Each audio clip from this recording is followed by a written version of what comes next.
सभी को नमस्कार।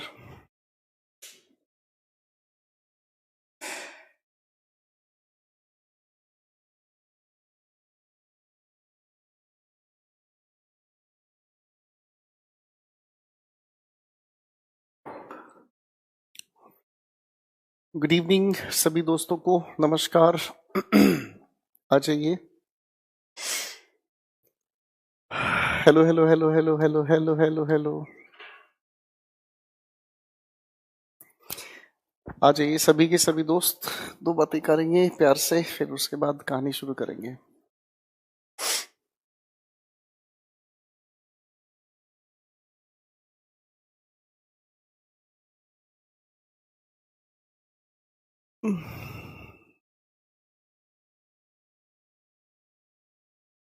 थैंक यू रचित साहब।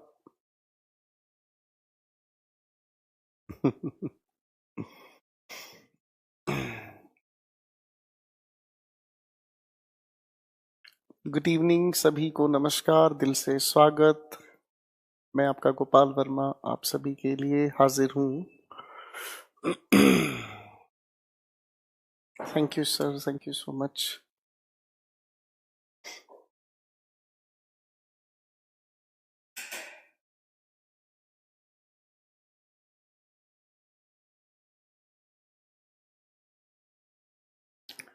चलिए दोस्तों, सभी को नमस्कार। मेरे को एक बात नहीं समझ में आती, लोग करवा चौथ की बधाई मुझे क्यों दे रहे हैं? करवा चौथ की बधाई देने का क्या ताल्लुक है भाई? करवा चौथ पति पत्नी का एक पर्सनल डिस्कशन है। करवा चौथ का व्रत भाई लोग व्रत बनाते हैं, आप मुझे क्यों कह रहे हैं? तो ऐसा महसूस होता है कि जैसे जैसे नीरज जैसे नीरज आपका कोई दोस्त पापा बन गया और उसने आपका कोई दोस्त पापा बन गया और आपने उस इंसान को जाके कहा सर कॉन्ग्रेचुलेशंस, और उसने पलटकर आपको कह दिया सेम टू यू। तो ये तो बड़ा अजीब लगता है, लोग करवा चौथ की बधाई देते हैं।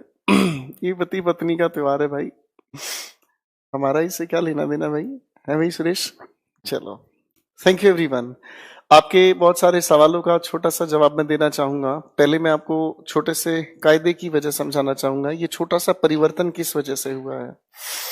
सबसे पहली बात तो आप लोगों का सबसे पहली बात तो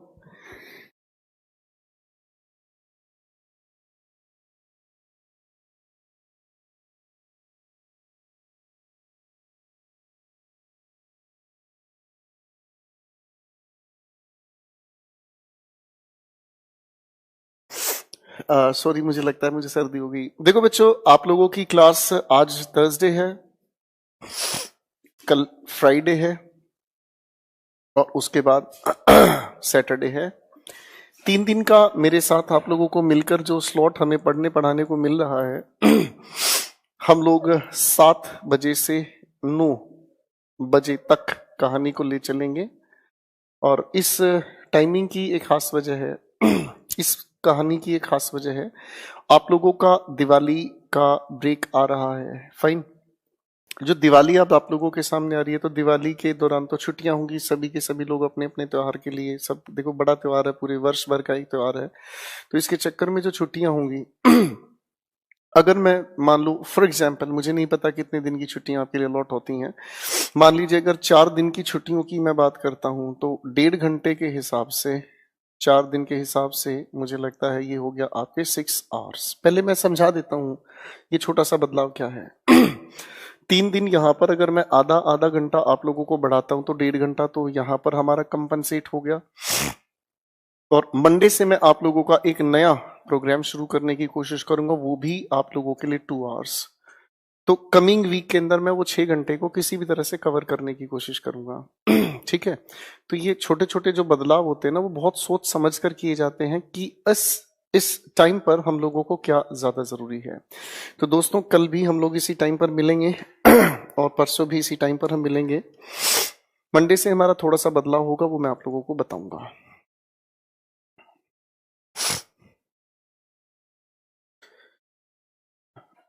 दोस्तों एक बहुत अच्छे टॉपिक के बारे में आज मुझे आप लोगों से बात करनी है और ये टॉपिक जितना पढ़ाएं उतना कम है। मेरे शब्दों को ध्यान रखना, इसे जितना पढ़ाएं उतना कम है, ठीक है ना।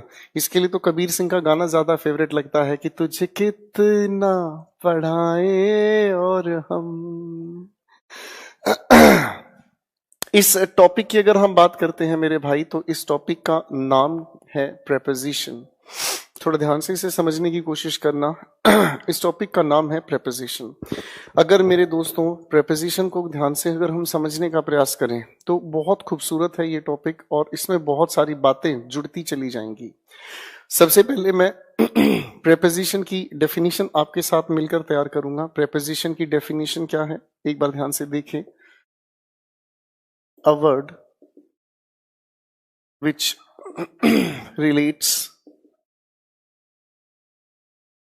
the position of a word to another word। इस टॉपिक के इंट्रोडक्शन को बड़े ध्यान से सुनना, समझना। अगर आप इस टॉपिक के इंट्रोडक्शन को ध्यान से समझ गए तो ये कहानी आधी से ज्यादा वैसे ही समझ आ जाएगी। और अगर इसके टॉपिक के इंट्रोडक्शन को ठीक से नहीं समझा तो ये बहुत दूर तक डैमेज करता है आपके क्लोज टेस्ट। कई सारे बच्चे बार बार कहते हैं सर ये करा दो वो करा दो। आपके क्लोज टेस्ट, आपके सेंटेंस फिलर्स, आपके कॉमन एरर और सेंटेंस इंप्रूवमेंट, चारों में इसका असर है। तो इसे जितना आप समझने की कोशिश करोगे ये उतना कम पड़ता है और जितनी ज्यादा चीजें मैं इसमें बता सकूंगा उतना ही कम है। ये चीजें धीरे धीरे आपको समझ में आएगी, मेरे शब्दों को ध्यान रखना। प्रेपोजिशन की डेफिनेशन एक बार बोलकर देखो ध्यान से, क्या लिखा है। A word which relates the position of a word to another word. पहले तो मैं इसे एक एक करके समझाने का प्रयास करूंगा। मैं अगर इस लिखे हुए शब्द की बात करता हूं तो ये वर्ड कौन सा हुआ?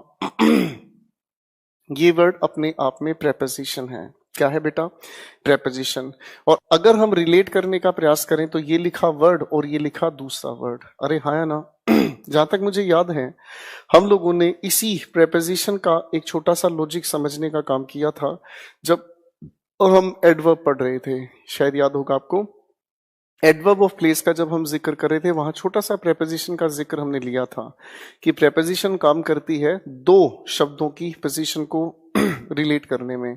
अब अगर मैं उसी चीज का क्लू वापस लिखने की कोशिश करूं तो एक वर्ड के साथ जोड़ते हैं हम प्रेपोजिशन और दूसरी बात हम लोग लिखते हैं इसके साथ दूसरा वर्ड।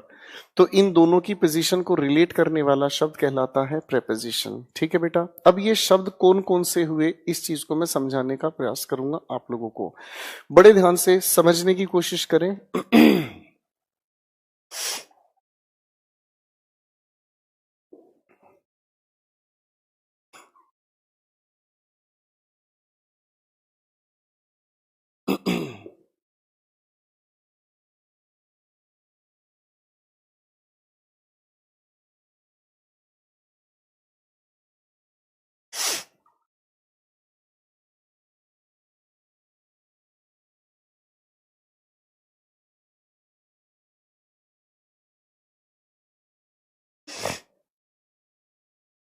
मैंने आपके सामने कुछ सेंटेंसेस लिखे हैं और इन सेंटेंसेस को थोड़ा ध्यान से आप समझोगे ना तो बहुत अच्छा लगेगा।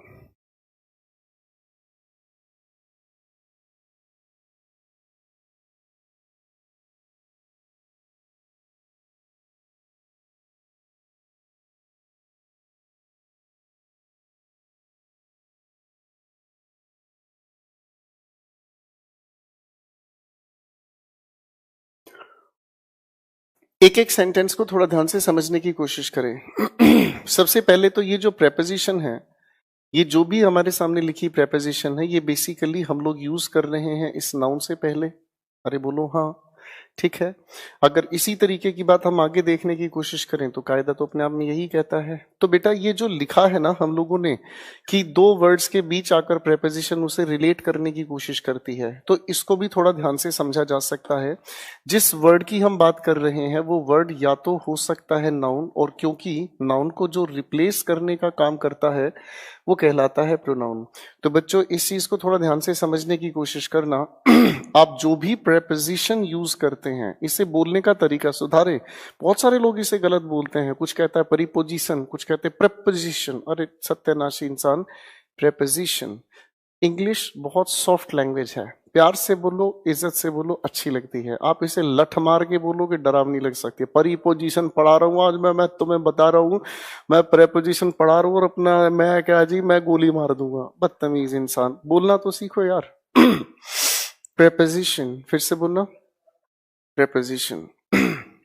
अब अगर इसकी बात को मैं ध्यान से समझने की कोशिश करता हूं तो प्रेपोजिशन का जिक्र हम हमेशा नाउन या प्रोनाउन से पहले यूज करते हैं। इसकी वजह क्या है वो थोड़ी देर में हमें समझ आएगी। फाइन। अब नाउन या प्रोनाउन, ये वाली बात तो मुझे समझ आ ही गई है, ठीक है। ये वो शब्द हुआ नाउन या प्रोनाउन जिससे पहले हम यूज करते हैं प्रेपोजिशन। अब ये रिलेट किसके साथ हो रहा है, इस शब्द की छानबीन करनी शुरू करते हैं। सबसे पहले लिखे हुए सेंटेंस पर अगर मैं ध्यान से देखूं, Ram is in the class, तो ये इन अपने आप में एक प्रेपोजिशन हुई, ये इन अपने आप में एक प्रेपोजिशन हुई, ठीक है बच्चों। प्रेपोजिशन की अगर हम बात करते हैं तो प्रेपोजिशन के बाद ये जो लिखा हुआ है नाउन, अब ये रिलेट किसको कर रहा है, इसको समझने से पहले एक बार ध्यान से देखें। ये लिखा है हमारे सामने नाउन, अरे बोलो हाँ, ये लिखा है हमारे सामने नाउन, और ये जो लिखा हुआ है हमारे सामने एक लिंकिंग वर्ब। बता चुका हूं मैं आपको एडवर्ब में, ये हुआ एक लिंकिंग वर्ब। तो बेटा नाउन ये लिखा, लिंकिंग वर्ब ये लिखी, तो ये जो भी कुछ हुआ सब्जेक्ट कॉम्प्लीमेंट हुआ। अरे हाँ है ना। कुल मिलाकर ये जो क्लास है वो रिलेट कर रही है किसको, इस राम को। अरे हाँ है ना। इसका मतलब आप जिसे रिलेट करने की कोशिश कर रहे हैं वो हो सकता है एक नाउन हो। क्या हो सकता है, एक नाउन हो। हम लोग ये बात बहुत अच्छे से जानते हैं भैया, नाउन की जगह हम प्रोनाउन भी यूज कर सकते हैं। इसका मतलब जिसे आप रिलेट कराने की कोशिश करोगे वो नाउन ही क्या वो प्रोनाउन भी हो सकता है। अरे भाई हाँ या ना, वो नाउन ही क्या वो प्रोनाउन भी हो सकता है, ठीक है बेटा। अब इस क्वेश्चन पर आते हैं। मैंने लिखे हुए सेंटेंस को फिर ध्यान से समझा। राम अपने आप में नाउन हुआ, केम अपने आप में एक एक्शन वर्ब हुआ, ठीक है। अगर मैं ध्यान से समझूं तो ये जो भी कुछ लिखा है ये प्रेपोजिशन हुआ, प्रेपोजिशन के बाद लिखा हुआ ये नाउन हुआ। अब ये जो लिखा हुआ नाउन है क्लास, ये मुझे जवाब दे रहा है केम के लिए, यानी कि अब ये रिलेट करने का काम कर रहा है इस केम को। तो इसका मतलब ये समझ आता है कि प्रेपोजिशन हम लोग नाउन या प्रोनाउन से पहले यूज करके रिलेट करा सकते हैं इसको एक वर्ब के साथ। किसके साथ कहा बेटा मैंने, एक वर्ब के साथ। इस लिखे हुए सेंटेंस पर काम करने की कोशिश करते हैं। मैंने लिखा देखा, राम अपने आप में सेंटेंस का एक नाउन हुआ, फाउंड एक एक्शन वर्ब हुई, इसी लिखी हुई वर्ब का ऑब्जेक्ट हमारे सामने ये बुक लिखा है। कायदे से ये बुक अपने आप में एक नाउन है। आगे लिखा दिखा मुझे ये प्रेपोजिशन हुआ, और प्रेपोजिशन के बाद ये जो भी लिखा है वो नाउन। अब ये नाउन रिलेट कर रहा है बच्चों किसको, बुक को। इसका मतलब हम लोग प्रेपोजिशन के बाद लिखे नाउन या प्रोनाउन को रिलेट करा सकते हैं किससे, नाउन से, ठीक है भाई। अब इस लिखे हुए सेंटेंस को ध्यान से देखने का काम करता हूं मैं। लिखा हुआ ये जो भी शब्द हमारे सामने नाउन हुआ, फाउंड अपने आप में एक एक्शन वर्ब, इसी एक्शन वर्ब का जो लिखा है ऑब्जेक्ट ये हमारे सामने नाउन तैयार हुआ। अरे हाँ या ना। अब इसी नाउन को क्वालिफाई करने वाला ये जो लिखा है सिर्फ बेसिकली एक एडजेक्टिव है। आगे अगर मैं लिखा हुआ देखता हूं तो ये जो भी लिखा है एक प्रेपोजिशन हुई। अरे भाई हाँ है ना। प्रेपोजिशन के बाद लिखा हुआ ये जो भी नाउन है बेसिकली ये रिलेट करने की कोशिश कर रहा है इस सेफ को। तो इसका मतलब ये समझ आता है कि हम लोग इसी प्रेपोजिशन से पहले एक और चीज यूज कर सकते हैं, और वो हुआ हमारे सामने एडजेक्टिव। अरे हाँ है ना। अब इस डेफिनेशन को फिर से पढ़ने की कोशिश करें। प्रेपोजिशन एक ऐसा शब्द हुआ, सुन रहा है ना तू, प्रेपोजिशन एक ऐसा शब्द हुआ जो रिलेट करता है एक शब्द की पोजीशन को दूसरे शब्द के साथ। अब जिस शब्द के साथ ये जुड़ता है वो नाउन या प्रोनाउन होगा। से पहले प्रेपोजिशन यूज करते हैं हम, तो इसकी पोजीशन को हम रिलेट कर सकते हैं नाउन के साथ, प्रोनाउन के साथ, वर्ब के साथ, या फिर एडजेक्टिव के साथ। Is my point clear. अब इसी बात को और गहरे तरीके से हम समझने की कोशिश करेंगे तो मजा आएगा। थोड़ा ध्यान से देखने की कोशिश करना। लिखे हुए इस हमारे सारे के सारे सेंटेंसेस के अंदर छोटे छोटे और भी राज जुड़े हुए हैं। लिखे हुए अगर इस सेंटेंस के अंदर मैं देखने का काम करूं, लिखा है राम अपने आप में एक नाउन, ये लिखी है एक लिंकिंग वर्ब। अरे बोलो हाँ। अब ये लिखी है एक लिंकिंग वर्ब, तो ये जो भी हमारे सामने लिखा हुआ है, मैं अगर इसका सवाल आपसे पूछने की कोशिश करूं वेयर से, किससे, वेयर से। अब अगर वेयर से मैं इसका सवाल पूछने की कोशिश करता हूं तो वेयर किसे क्वालिफाई कर रहा है? भाई लिंकिंग वर्ब के बाद दो ही चीजें आती हैं, या तो हमें चाहिए नाउन या फिर हमें चाहिए एडजेक्टिव, यानी कि ये वेयर का आंसर सारा का सारा क्वालिफाई कर रहा है इस राम को। इसका मतलब अगर नाउन को क्वालिफाई करने का काम कर रहा है तो ये हुआ एडजेक्टिव। क्या हुआ बेटा? ये हुआ एडजेक्टिव। यानी कि किसी नाउन से पहले प्रेपोजिशन यूज करके इस पूरे के पूरे फ्रेज को हम यूज कर रहे हैं एडजेक्टिव की तरह से। यानी कि अगर मैं ध्यान से देखूं तो एक कहानी बन गई। प्रेपोजिशन जब नाउन या प्रोनाउन के साथ जोड़कर हम लोग यूज करते हैं तो ये जुड़कर आपस में बनाने की कोशिश करते हैं एडजेक्टिव। क्या बनाने की कोशिश करते हैं? बोल नहीं रहे हो यार? एडजेक्टिव। पहली बात तो ये।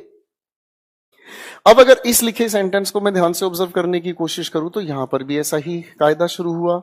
राम अपने आप में नाउन हुआ, केम अपने आप में एक एक्शन वर्ब हुआ। अगर मैं इस पूरी की पूरी बातचीत को आपसे सवाल की तरह पूछना चाहूं तो आपने जवाब दिया वेयर। बोलो हाँ। अगर आप लोग यहां पर वेयर का आंसर मुझे दे रहे हैं, लेकिन ये वेयर का आंसर रिलेट कर रहा है या क्वालिफाई कर रहा है किसको? केम को। इसका मतलब ये वेयर का आंसर देने वाला शब्द हमें एडवर्ब बनाने की कोशिश कर रहा है। अरे हाँ है ना?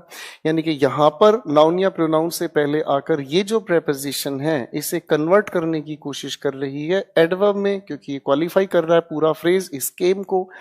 यानी कि किसी भी नाउन या प्रोनाउन से पहले आकर ये प्रेपोजिशन या तो इसे एडजेक्टिव बनाती है या फिर ये इसे बनाने की कोशिश करती है एडवर्ब। दो बातें, दो कंक्लूजन सामने आ गए। अरे बोलो हाँ। ठीक है भाई। अब मेरे सामने ये दो सेंटेंसेस लिखे हैं, इन दोनों को भी थोड़ा ध्यान से देखने की कोशिश करते हैं। सवाल लिखा है मेरे सामने, Ram found the book in the class. Ram हमारे सामने लिखे सेंटेंस का सब्जेक्ट हुआ, फाउंड हमारी एक्शन वर्ब हुई, इसी एक्शन वर्ब का ऑब्जेक्ट हमारे सामने ये नाउन तैयार हुआ।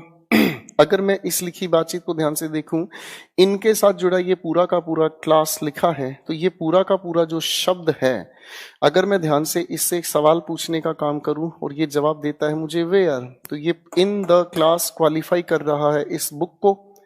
अब अगर इस बुक को ये क्वालिफाई करने की कोशिश कर रहा है तो बुक के मुताबिक तो ये नाउन को क्वालिफाई करते हुए क्या बन रहा है? एक एडजेक्टिव बन रहा है। अरे भाई हाँ है ना?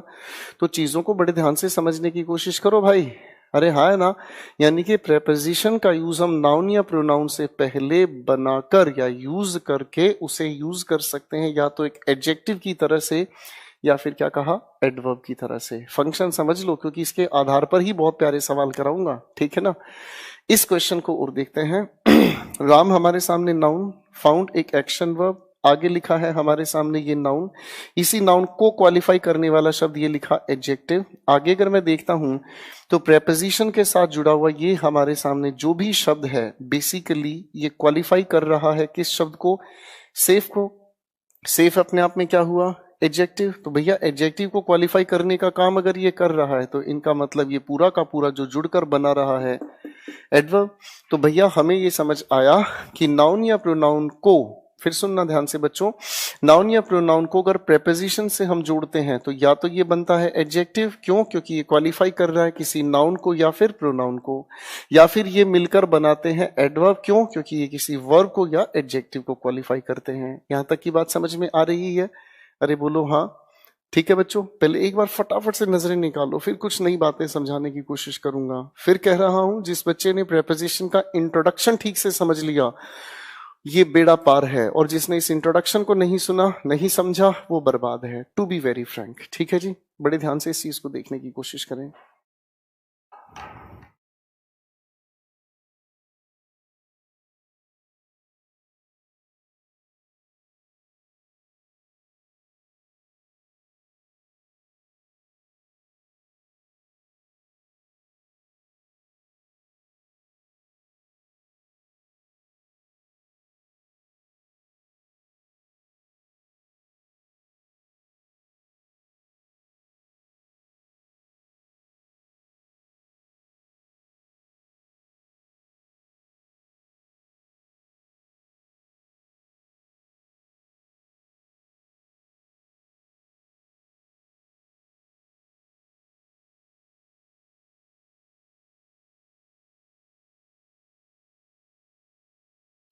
तो मैं उम्मीद करता हूं आप लोगों ने इस पहले छोटे से डिस्कशन को समझने का प्रयास किया होगा। ठीक है जी।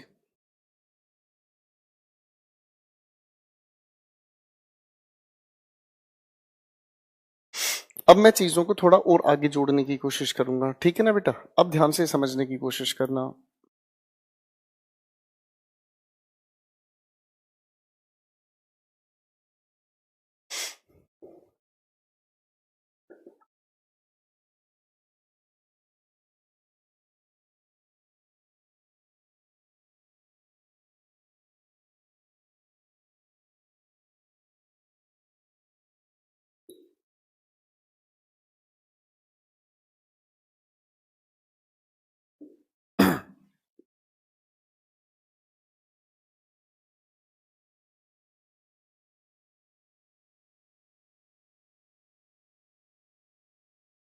मैंने आपके सामने कुछ सेंटेंसेस लिखे हैं, थोड़ा ध्यान से समझने का प्रयास करें प्लीज।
तो मेरे दोस्तों, इन छोटे छोटे सेंटेंसेस पर और ध्यान लगाते हैं और प्रेपोजिशन की एक बहुत खूबसूरत बातचीत को देखने की कोशिश करूंगा, ठीक है बेटा?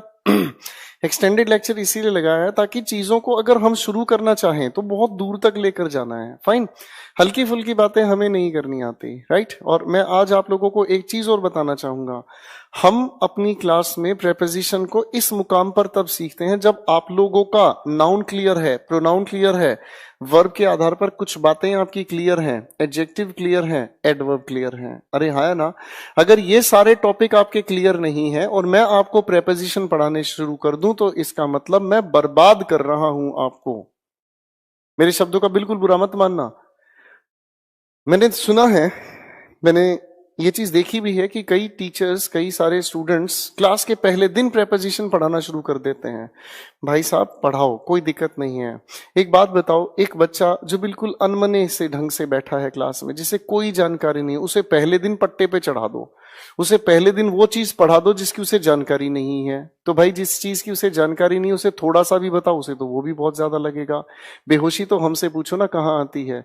बेहोशी वहां आती है जब एक स्टूडेंट को इन सारे के सारे टॉपिक्स की जानकारी हो, तो उसे तब पता चलता है कि भाई साहब प्रेपोजिशन में क्या है। मेरी बातों का बुरा मत मानना, ना ही मैं किसी के परीक्षण की बात कर रहा हूं। मैं एक चीज जानता हूं बस, अब की बार, आखिरी बार, सीखने की गुंजाइश मत छोड़ो बेटा, ठीक है ना जी? आ जाओ बच्चों, कहानी को समझना शुरू करते हैं। मेरे सामने मेरे सामने लिखा हुआ ये जो सेंटेंस है, इस सेंटेंस को थोड़ा सा ध्यान से समझने का प्रयास करें। हमारे सामने ये लिखा ही अपने आप में एक प्रोनाउन है। सब्जेक्ट कहो यार, सब्जेक्ट नाउन या प्रोनाउन नहीं होते, तीसरी चीज तो होती नहीं है। आगे हमने समझने की कोशिश की, ये हमारे सामने एक वर्ब है। अरे भाई हाँ है ना? अब अगर इस वर्ब को मैं ध्यान से देखना चाहूं तो एक्शन वर्ब कह लो, कोई दिक्कत नहीं। मैंने कहा ही किल्ड व्हाट, आपने जवाब दिया अ स्नेक। क्लियर है बेटा? यानी कि इस वर्ब को ही हमारे सामने लिखे हुए ऑब्जेक्ट की तरीके से लिखा हुआ दिया गया अ स्नेक। अरे हाँ है ना? ये मुझे अगर व्हाट का आंसर दे रहा है तो यानी कि नाउन हुआ। अरे बोल नहीं रहे बच्चों, क्या हुआ? नाउन हुआ। कोई दिक्कत तो नहीं? चलो, फिर मैंने यहां पर लिखा हुआ फिर से देखा, ही हमारे सामने एक प्रोनाउन हुआ, किल्ड अपने आप में एक एक्शन वर्ब हुआ। अरे हाँ है ना? ही किल्ड हुम। अगर हुम के आधार को मैं समझने का प्रयास करूं तो हुम का जो आधार है वो क्या हुआ बेटा? हर। यानी कि ये हुम का आंसर दे रहा है तो ये नाउन नहीं प्रोनाउन हुआ। भाई कोई दिक्कत तो नहीं है? अरे हाँ है ना? इसमें कोई दिक्कत नहीं। मैं अगर इस लिखे हुए सेंटेंस की बात करना चाहूं, मेरे सामने लिखा है ही और ये लिखा है डाइड और ये लिखा हर, क्या ये सेंटेंस अपने आप में ठीक है? क्या ये लिखा हुआ सेंटेंस अपने आप में ठीक है?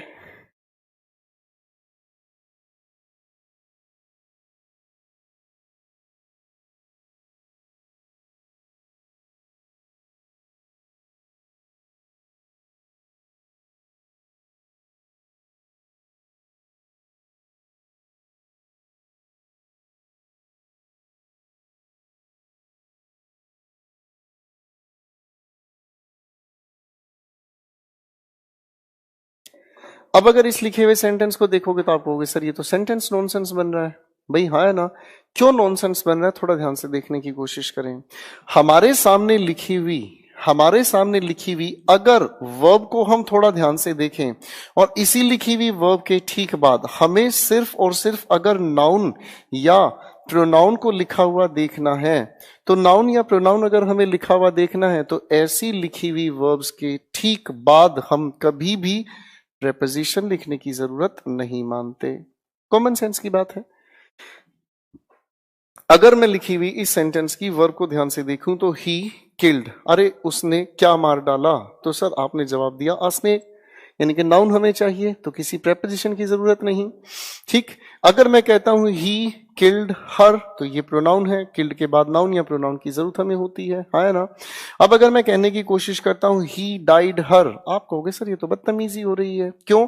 क्योंकि ही के बाद लिखा हुआ ये जो डाइड है यहां तक ही अपने आप के सेंटेंस का मीनिंग कंप्लीट है। आप कहोगे सर इस लिखी हुई वर्ब को किसी भी तरह के ऑब्जेक्ट की जरूरत है ही नहीं। अरे हाँ है ना। अब किसी भी तरह के ऑब्जेक्ट की अगर जरूरत नहीं है तो मेरे भाई हम लोगों ने एक चीज पढ़ी थी, प्रोनाउंस के दौरान, कि हम जब भी प्रेपोजिशन यूज करते हैं तो प्रेपोजिशन के ठीक बाद हम लोग यूज करते हैं ऑब्जेक्टिव केस। भाई क्या यूज करते हैं? अब ये चीज पढ़ी थी हमने। अरे हाँ है ना। इस बात का मतलब निकलते हैं बेटा, ध्यान से समझो। ऑब्जेक्टिव केस दो ही तरह से आ सकता है, या तो वर्ब के ठीक बाद। ऑब्जेक्टिव केस दो ही तरह से आ सकता है, या तो वर्ब के ठीक बाद, अरे हाँ है ना, या फिर दूसरा तरीका क्या बताया, प्रेपोजिशन के ठीक बाद। ऑब्जेक्टिव केस दो तरीके से आ सकता है। अब इस लिखे हुए सेंटेंस में ही डाइड, ये अपने आप में ही मीनिंग कंप्लीट है, इसे किसी ऑब्जेक्ट की जरूरत नहीं है। लेकिन अगर इस हर का अगर मैं जिक्र कर रहा हूं तो लगाकर एक छोटी सी प्रेपोजिशन मैंने इस लिखे हुए छोटे से सेंटेंस के ऑब्जेक्ट को बढ़ा दिया। अरे हाँ है ना। तो मेरा सेंटेंस तैयार हुआ, ही डाइड विद हर। अरे भाई हाँ है ना। तो इसका मतलब ये समझ आता है कि अगर हमारे सामने लिखी हुई एक ऐसी वर्ब आती है जिस वर्ब के बाद हमें ऑब्जेक्ट की जरूरत नहीं, फिर भी हम अगर आगे कुछ ऑब्जेक्ट लिखा हुआ देखते हैं तो ऐसे लिखे हुए नाउन या प्रोनाउन के ठीक पहले हम लोग जोड़ने की कोशिश करते हैं प्रेपोजिशन। और ये जुड़ी हुई प्रेपोजिशन इसे बनाने की कोशिश करती है या तो एडजेक्टिव या फिर बनाती है एडवर्ब। अरे भाई हाँ है ना। क्योंकि थोड़ी देर पहले हमने समझाया कि नाउन प्रोनाउन के साथ जुड़ा प्रेपोजिशन एडजेक्टिव या एडवर्ब बनाती है इसे। Is my point clear? अरे भाई हाँ है ना। अब अगर मैं छोटी सी बात को थोड़ा आगे समझना चाहूं, दो सेंटेंसेस हैं, प्रोनाउंस के वक्त हम लोगों ने इन्हें समझा था, मैं फिर समझाना चाहूंगा। रवीना सेंटेंस का डूअर, एंजॉयड हमारे सामने एक वर्ब जिसका ऑब्जेक्ट हमारे सामने लिखा व्हाट, यानी कि ये नाउन अपने आप में हुआ और ये मीनिंग तैयार हुआ कंप्लीट। अरे हाँ है ना। सेंटेंस नेक्स्ट की अगर मैं बात करता हूं, रवीना एंजॉयड, इस प्रेपोजिशन के साथ जुड़ा ये नाउन मुझे जवाब दे रहा है वेयर का। अरे भाई हाँ है ना। अब अगर ये वेयर का आंसर दे रहा है पर मुझे तो इस लिखी वर्ब के बाद नाउन की जरूरत है, पर ये तो अपने आप में या तो एडजेक्टिव है या ये एडवर्ब है। अरे हाँ है ना। तो नाउन अगर इसके पास लिखा हुआ नहीं मिला, इसीलिए हम लोगों ने शायद इसके साथ रिफ्लेक्सिव प्रोनाउन का यूज करना सीखा था। भाई बात कुछ पुरानी है, याद आ सके तो बड़ी अच्छी बात है। एक बार फटाफट से इस बातचीत को देख लें।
अगर हम इस बात को थोड़ा सा समझ पाए तो ये छोटी छोटी चीजें हमारी आगे मदद करेगी।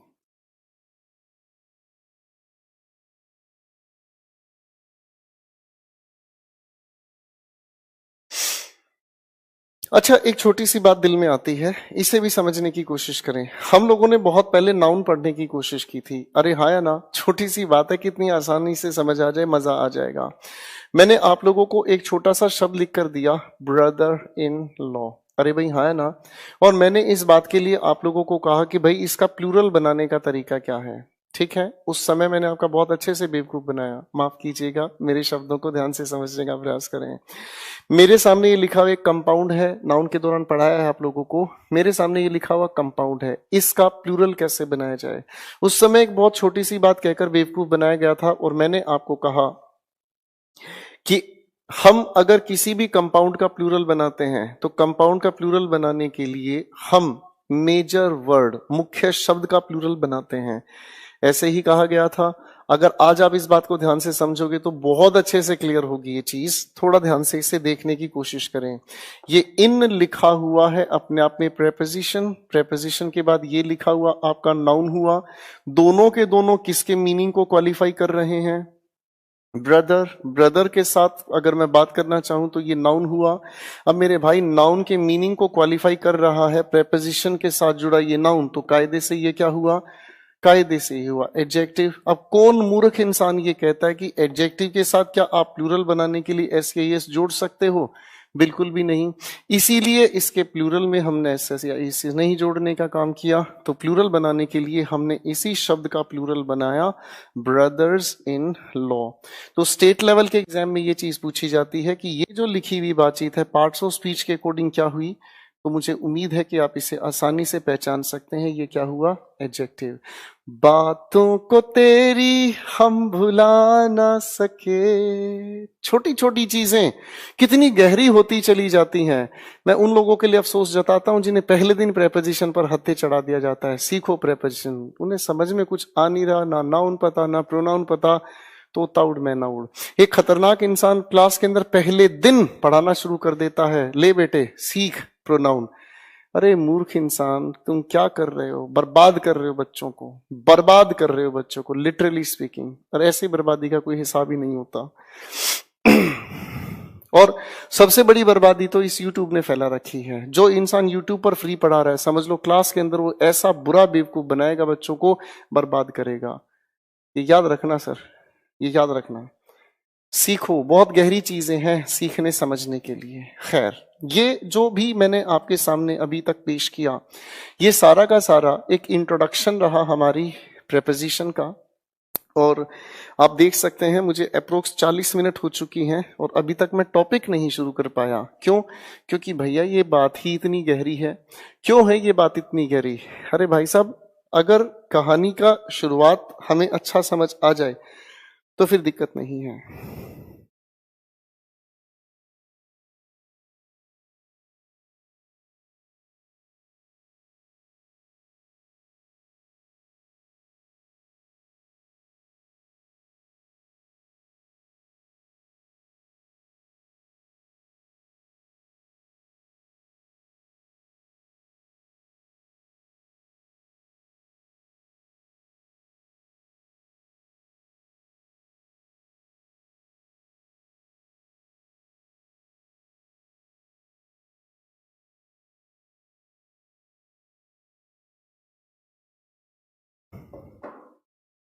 अब हमें समझना है प्रेपोजिशन को कितने दायरों पर हम लोग समझने का काम करेंगे। देखो बच्चों, प्रेपोजिशन को कई दायरों पर हम लोगों को थोड़ा सा समझने की कोशिश करना है।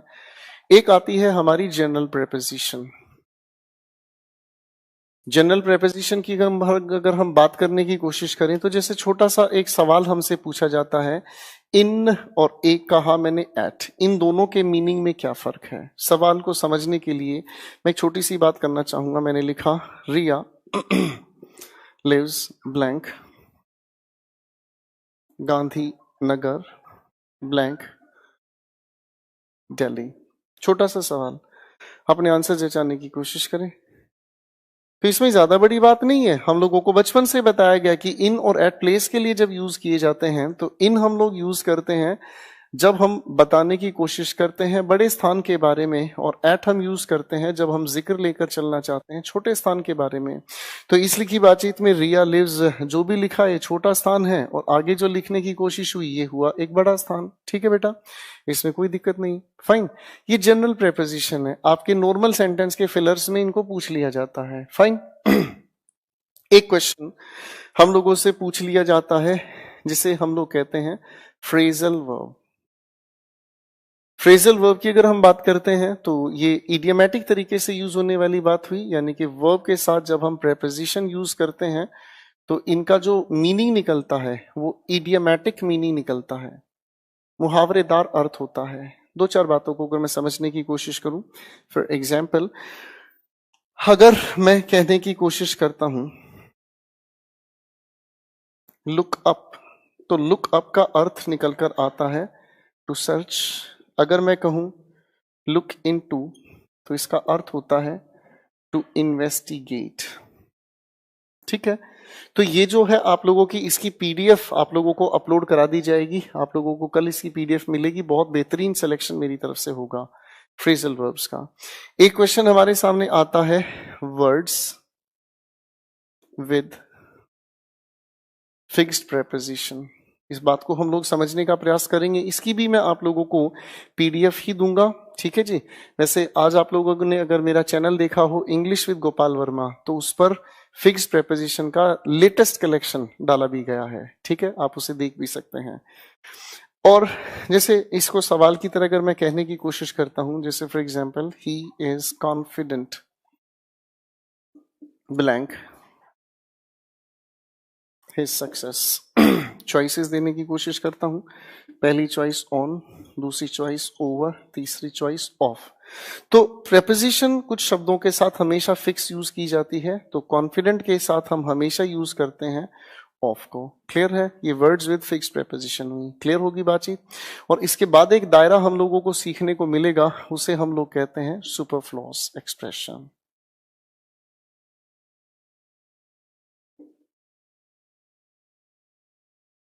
सुपरफ्लूअस एक्सप्रेशन का मतलब हुआ कुछ ऐसी प्रेपोजिशन हम लोगों को समझनी होगी जिनके अंदर मीनिंग हिंदी में निकलते कुछ और हैं, लेकिन कायदा या इंग्लिश हिंदी को नहीं मानती। फाइन, तो चार दायरे हमें इसके कवर करने हैं। ये फिर से कह रहा हूं बच्चों, प्रेपोजिशन जितनी मैं आपको समझाना चाहूं उतनी कम है। क्यों? अभी थोड़ी देर में चीजें समझ आनी शुरू होंगी। पहले इसे एक बार फटाफट से देख लीजिएगा, फिर मैं चीजों को जोड़ना शुरू करूंगा।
तो दोस्तों चलिए बातचीत शुरू करते हैं हम लोग जनरल प्रेपोजिशन से रिलेटेड। और प्रेपोजिशन के कई सारे रूप, कई सारे आयाम, कई सारे तरीके हैं। जनरल प्रेपोजिशन का मैं अर्थ आप लोगों को समझाना शुरू करूंगा।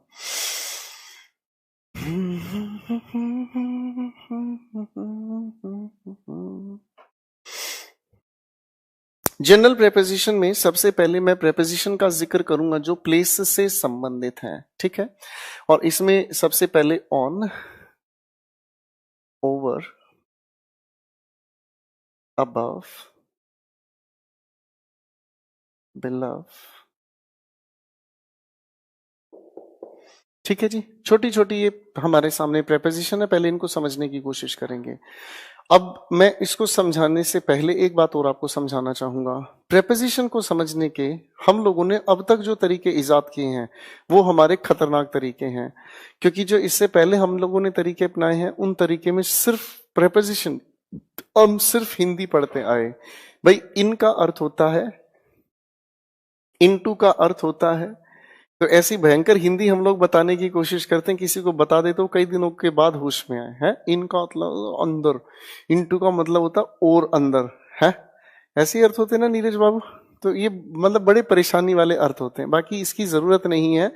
प्रेपोजिशन को समझने के लिए जरूरत है परसेप्शन की। परसेप्शन का मतलब क्या हुआ, अगर आपके दिमाग में वो इमेज बनती है जिसके आधार पर प्रेपोजिशन बनती है तो आसान होगा खेल। आज शुरू करते हैं। मैं इस प्रेपोजिशन को समझने के लिए एक छोटा सा चित्र आपके सामने पेश कर रहा हूं। परसेप्शन का मतलब होता है जब एक चित्र आप अपने दिमाग में बनाते हैं। एक छोटी सी मैंने आपके सामने टेबल बनाई है, थोड़ा ध्यान से देखें। और इसी टेबल की अगर मैं बात करूं, इस टेबल पर रखा हुआ है आप लोगों का एक एप्पल, ठीक है जी, और ये रखा आपका आईफोन, तो हो गया ये एप्पल आईफोन यो मैन, ठीक है।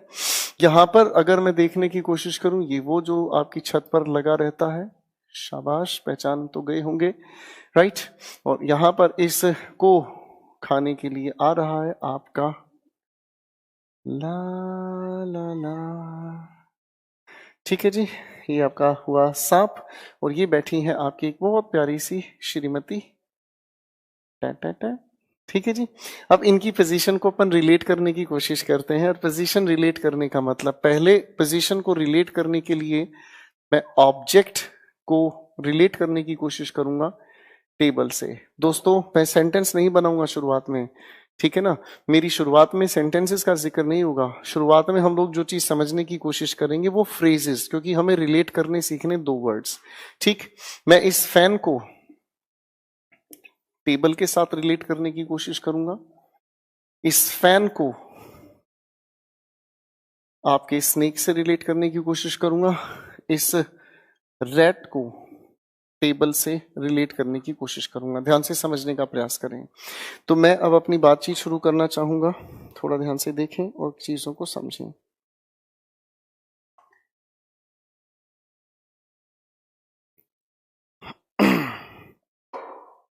इस लेक्चर को कम से कम 5-6 बार देखना, बहुत प्यार से चीजें समझ आएंगी, ठीक है ना जी।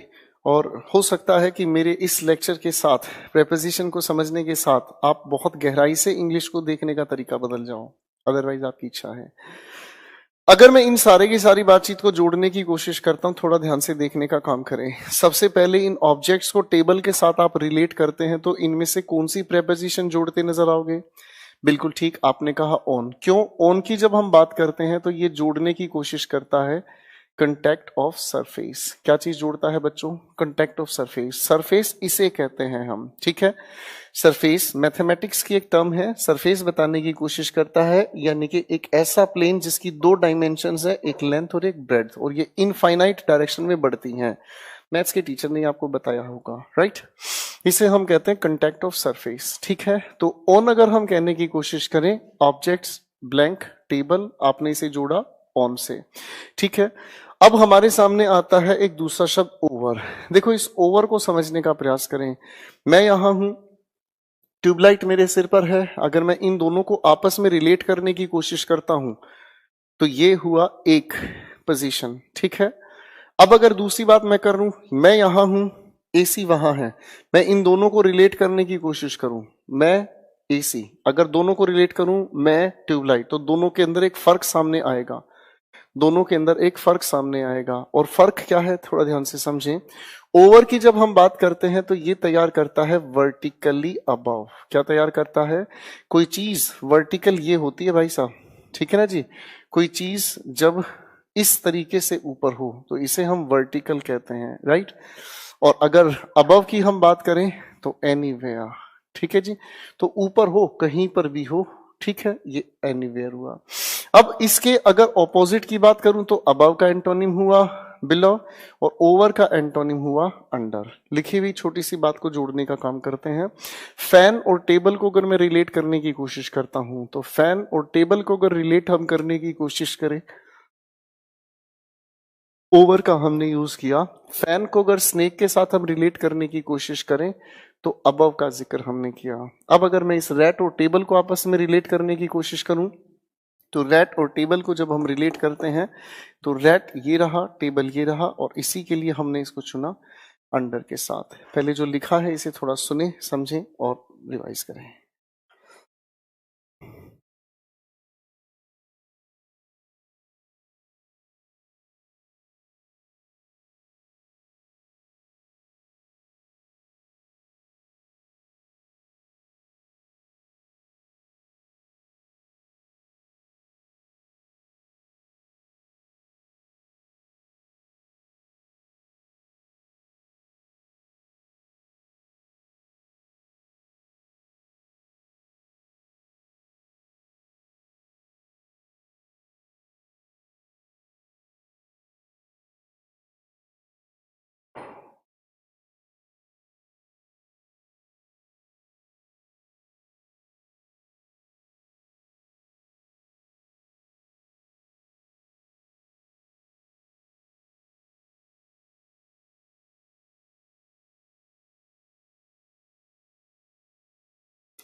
मुझे लगता है ये वाली बात आप लोगों को थोड़ी सी क्लियर हो गई हो।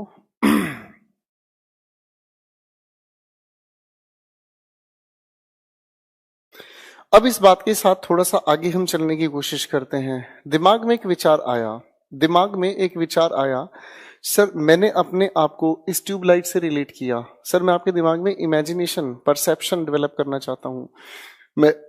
मैं यहां हूं, ट्यूबलाइट यहां है, मैंने इन दोनों को आपस में रिलेट किया वर्टिकली अब कहकर, भाई हाँ है ना।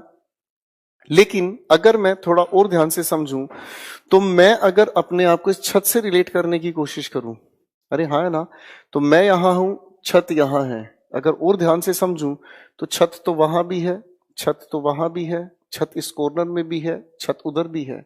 इसका मतलब एक चीज बदलती जा रही है कि ओवर की जब हम बात करते हैं तो ओवर होने का मतलब हमें समझ में आता है एक और सेंस जिसे हम कहते हैं बच्चों कवरिंग सेंस। यानी कि किसी चीज के ऊपर कोई चीज होगी और साथ साथ उसके अंदर कवर करने का एक मीनिंग तैयार होता है। और ये तो हम जानते ही हैं, इसका एंटोनिम अपन क्या बता के आए भाई, अंडर। लॉजिकल समझने की कोशिश करते हैं। मान लीजिए एक पेड़ है, ठीक है जी। अगर मैं इसकी बात करना चाहूं तो यहां पर एक इंसान बैठा हुआ है, अरे हाँ है ना। अब इसको लेकर अगर मैं सेंटेंस नहीं सिर्फ वर्ड्स को रिलेट करने की कोशिश करता हूं तो भाई साहब क्या कहोगे, मैन और ट्री को कैसे रिलेट करोगे। मैं फिर पूछ रहा हूं, मैन और ट्री को कैसे रिलेट करोगे, सोचने की कोशिश करो। आप कहोगे सर मैन और ट्री को रिलेट करने से पहले हमें यह समझना होगा कि ट्री और मैन इस तरीके की पोजीशन क्यों बनाए बैठे हैं। अरे हाँ है ना। तो कोई भी इंसान इस तरह से ट्री को अगर मैन से रिलेट करे तो भैया छाया ही उसका पर्पस होगा। अरे हाँ है ना। इसीलिए हम लोगों ने कहने की कोशिश की मैन, और आगे लिखने की बात करते हैं हम अंडर द ट्री। अरे हाँ है ना। अच्छा मान लो अगर मैं थोड़ी सी स्थिति बदलने की कोशिश करूं और यहां पर एक स्ट्रीट लैंप मैं लगाने की कोशिश करूं, ट्री हटाकर, और मैंने लिख दिया आपके लिए स्ट्रीट लैंप, तो क्या कहोगे।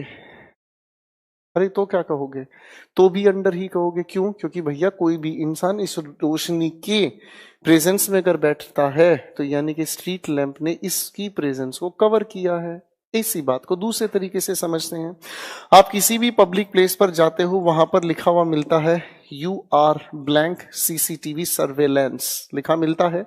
क्या लिखा हुआ मिलता है, ऑब्वियसली आप कहोगे अंडर। अब अंडर कहने का मतलब क्या हुआ, सर कैमरा तो कहीं और लगा हुआ है, कैमरा तो कहीं और लगा हुआ है, आप यहां खड़े हुए हैं, अबव बिलो तो हुआ नहीं। कैमरा भले ही कहीं और है पर आपकी प्रेजेंस को कवर किया जा रहा है। लॉजिक समझ में आ रहा है। मैं एक और सेंटेंस अगर लिखने की कोशिश करूं, we are blank the sky, क्या कहोगे भाई, ऑब्वियसली अंडर ही कहोगे। क्यों कहोगे अंडर, क्योंकि स्काई हमारी प्रेजेंस को कवर कर रहा है। अगर आप ये सोच रहे हो कि स्काई सिर्फ ऐसे है, गलत जा रहे हो बेटा। स्काई आपका इधर भी है, इधर भी है, इधर भी है, और ठीक है जी, तो ये आपकी प्रेजेंस को कवर कर रहा है। क्लियर है। अच्छा एक सेंटेंस परीक्षा ने दिया, put the blanket blank the baby. एक चॉइस दी हमें ऑन, एक चॉइस दी अबव, एक choice the over. Choose the answer please. अब अगर हम इस ओन की बात करते हैं तो ओन का परसेप्शन क्या बनता है, क्या इसका दिमाग में इमेज बनता है? आपको ऐसा लगता है कि बेबी बेड पर है और आपने क्या किया, किसी भी ब्लैंकेट को फोल्ड करके उस बच्चे पर रख दिया। कॉन्टेक्ट ऑफ सरफेस मेंशन कर रहे हो ना, तो मीनिंग जच तो रहा है, पर जचने से ज्यादा ये नॉनसेंस लग रहा है। Is my point clear? फिर मैंने कहा अबव। अबव कहने का मतलब ऐसा लग रहा है कि बेबी कहीं है और ब्लैंकेट कहीं और है। ये दोनों आपस में नॉनसेंस तैयार कर रहे हैं। तो ये भी नहीं और ये भी नहीं, तो ज्यादा अप्रोप्रिएट क्या हुआ? ओवर। क्यों? क्योंकि ओवर का मीनिंग क्या समझ आ रहा है? Covering sense. एक बार नजरें निकालें फिर आगे चलते हैं।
प्रेपोजिशन को समझने का बेहतरीन तरीका परसेप्शन। और जिनको परसेप्शन की जानकारी नहीं, बर्बाद है वो। रटो हिंदी, पढ़ो हिंदी, और भैया क्वेश्चंस नहीं, हिंदी पे हिंदी लगाते चले जाओ। राइट? खैर, मैं तो आप लोगों को सलाह देना चाहूंगा, चीजों को बेटा समझने का प्रयास करें।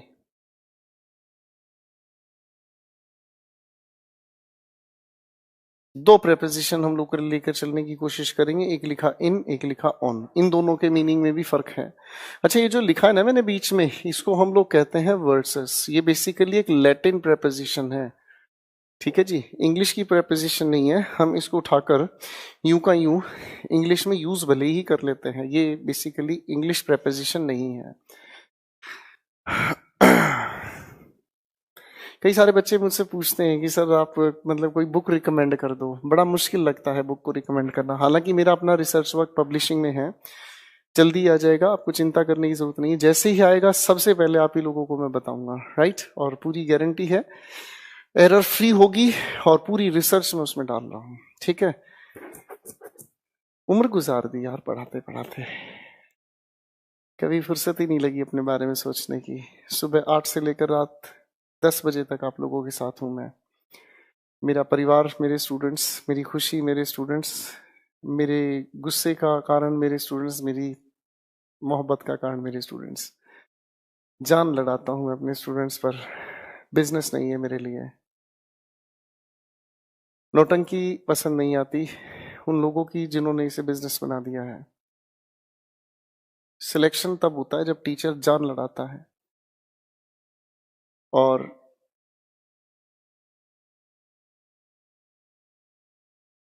प्रेपोजिशन हमारे सामने एक आती है इन, एक आती है ऑन। इस इन और ऑन को अगर हम समझने की कोशिश करें तो कई सारे ऐसे शब्द हैं जो इसे समझने समझाने का काम कराएंगे। पहले मैं आपके सामने कुछ बातें लिख देता हूं, फिर चीजों को रिलेट करते हुए हम लोग समझने की कोशिश करेंगे।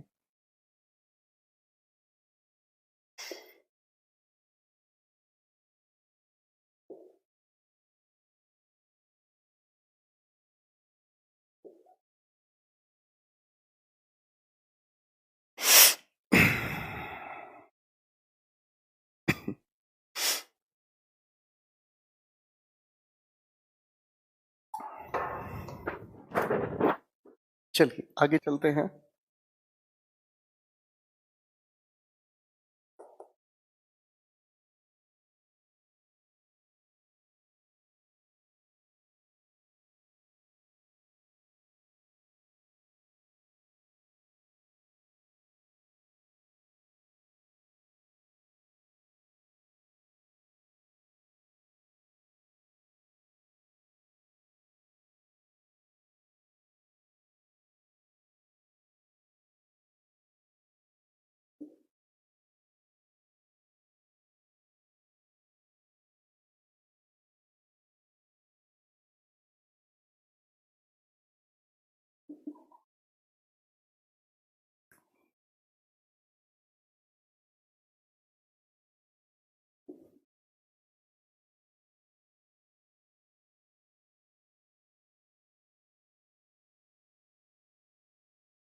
मैंने आपके सामने कुछ बातें लिखी हैं इन और ऑन को लेकर। पहले एक बार आप अपना दिमाग लगाएं, फिर समझने की कोशिश करते हैं।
आओ इस बात को समझने की कोशिश करते हैं।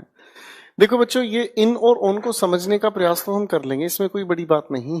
पहले इस इन के बारे में तो समझ लें। अगर हम इस इन को ध्यान से देखने की कोशिश करें तो इन कई तरह के परसेप्शन बनाती है। आप अपना पैसा कहाँ रखते हैं? आप अपना पैसा अपनी वॉलेट में रखते हैं। ऑब्जर्व करना, आपके पैसे और वॉलेट में गैप होता है? नहीं। आप अपना फोन कहाँ रखते हैं? आपने कहा sir pocket. Pocket phone relate करते हैं तो इन दोनों चीजों के बीच गैप नहीं होता। और यहां से एक मीनिंग समझ में आता है, जिसे मैंने कहा इनसाइड, और इसके अंदर गैप नाम की चीज नहीं होती। मैं आपको हिंदी से बहुत दूर लेकर जाना चाहता हूं। क्यों? क्योंकि टॉप रैंकर जो स्टूडेंट्स होते हैं वो हिंदी की वजह से ही बर्बाद होते हैं। अगर इस तरीके में कमी नहीं होती तो मैं क्यों नहीं इसको सपोर्ट करता। ठीक है, खैर दूसरे तरीके से इसको समझने का काम करते हैं। एक बात बताओ बच्चों, आप घर और अपने आप को कैसे रिलेट करेंगे? आप घर और अपने आप को कैसे रिलेट करेंगे? घर है कहां? दरवाजा, फर्श, छत, जिस चेयर पर आप बैठे हो, जिस बेड पर आप बैठे हो, घर है कहां? आप कहोगे सर घर तो एक चीज से नहीं, सभी चीजों को मिलाकर बन रहा है। इसका मतलब इनका एक दूसरा मीनिंग समझ आता है, जिसे हम कहते हैं सराउंड, या फिर अगर हम कहें तो इनक्लोज्ड, जो चारों तरफ से हम लोगों को कवर करने की कोशिश करता है। इसमें गैप होता है, ध्यान रखना भाई। इनका एक तीसरा मीनिंग और समझना है। मान लो अगर बारिश आए, रोड पर पानी भर जाए, हारा रा रा रा, आप पानी पर पैर रखो, क्या होगा? छपाक। अरे हाँ है ना। जैसे ही आप पैर रखोगे तो इसका मतलब जो पानी है उसके अंदर आपका जो पैर है वो सबमर्ज, किसी चीज में कोई चीज समा जाए या धस जाए, उस फीलिंग को सबमर्ज कहते हैं। इनसे हुआ। अब मैं इन सारे के सारे फ्रेजेस में, देखो भाई, अगर मैं इनके सेंटेंसेस बनाऊं तो कई साल लग जाएंगे समझने समझाने में। फ्रेजेस में चुटकियों में चीजें समझ आएंगी। सबसे पहले हमारे सामने एक बात आई, उसे समझने का प्रयास करते हैं। लिखा है man floor. Floor contact of surface हुआ, हाँ है ना, इसलिए हम लोग चुनते हैं ऑन। मैन स्टूल, मैं आपके सामने एक छोटा सा स्टूल बनाकर दिखाना चाहूंगा। ठीक है भाई, थोड़ा सा लंबा बना देता हूं। ठीक है भाई। अब आप अगर इस स्टूल पर बैठने की कोशिश करोगे, आप अगर इस स्टूल पर बैठने की कोशिश करोगे तो कांटेक्ट ऑफ सरफेस ही तो रखोगे भाई, हाँ है ना। तो कांटेक्ट ऑफ सरफेस की अगर हम बात करते हैं तो यहाँ पर ऑन का यूज हुआ। अब मैं इसको चेयर बनाने की कोशिश कर रहा हूं और मैंने इस स्टूल की बैक रेस्ट बनाई, तो इसे क्या कहोगे? मान लो अगर इसी चेयर की मैं आर्म रेस्ट भी बना देता हूं तो इसे आप क्या कहोगे? हम लोगों ने एक चेयर और देखी है, इस तरीके की एक चेयर आती है, कुछ याद है? इसी चेयर को हम कहते हैं रॉकिंग चेयर। आप जब अपने ऑफिस में जाओगे, पहले दिन जब आपकी ज्वाइनिंग होगी तो आपको इस तरह की चेयर मिलेगी। इसे हम क्या कहते हैं?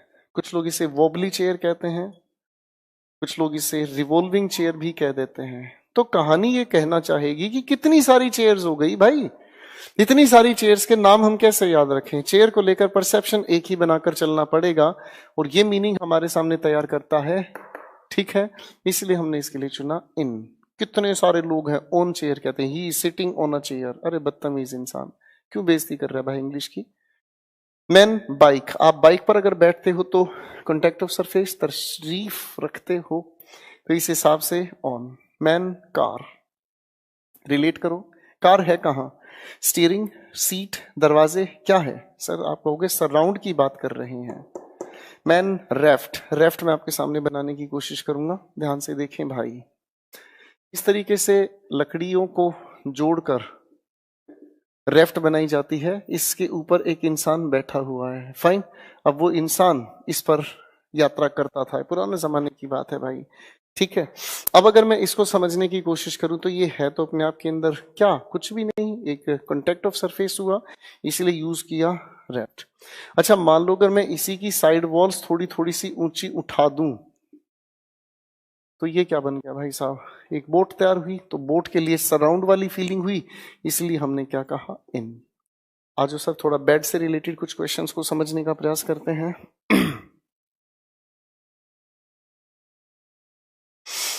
मैन और लिखा है बेड, यहां लिखा है सिट्स।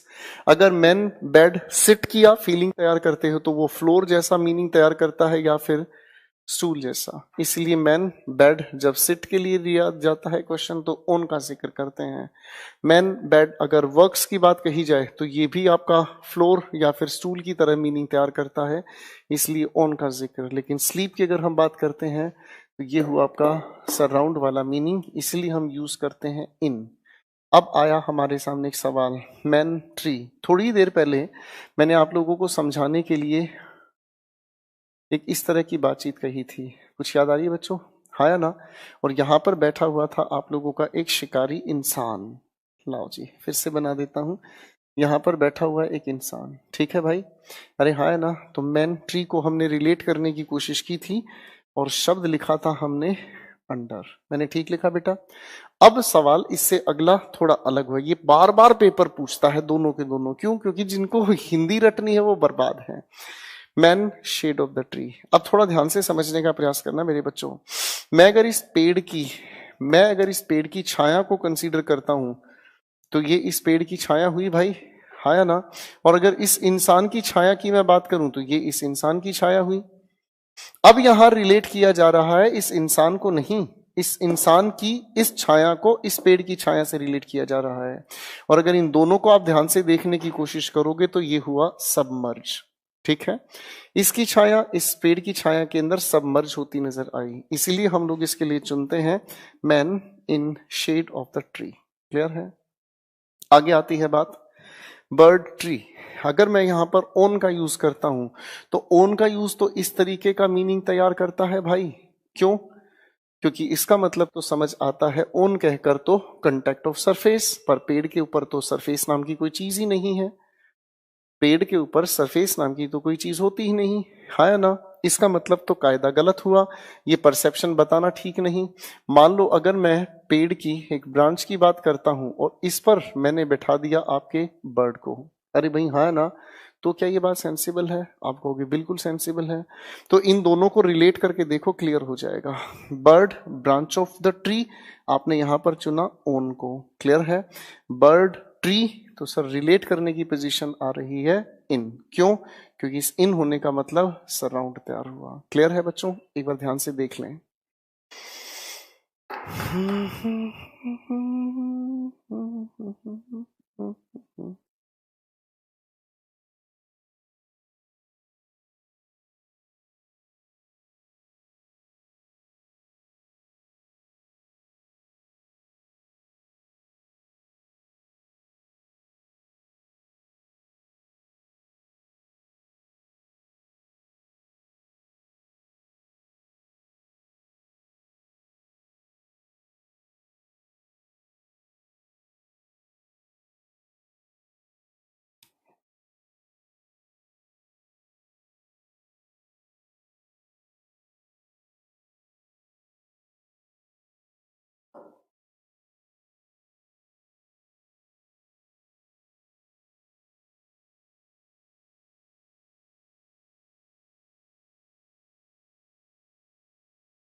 आई होप ये चीजें आपको क्लियर हो गई होंगी।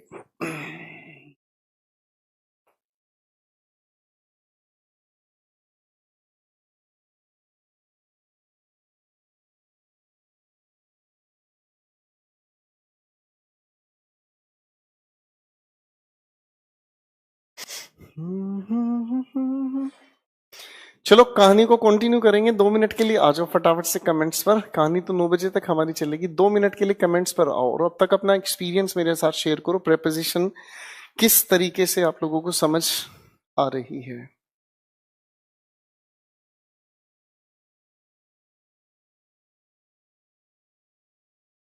देखना चाहूंगा कमेंट्स की क्या हाल चाल है भाई।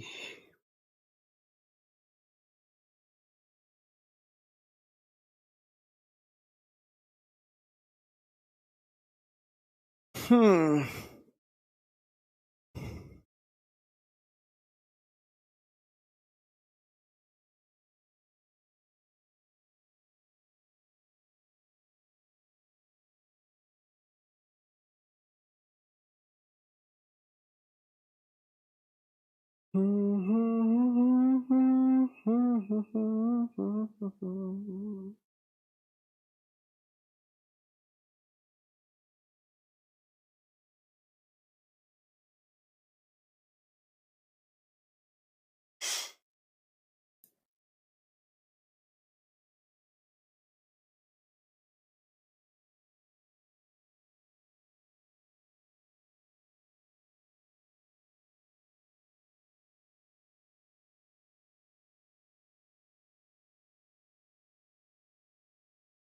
Very nice.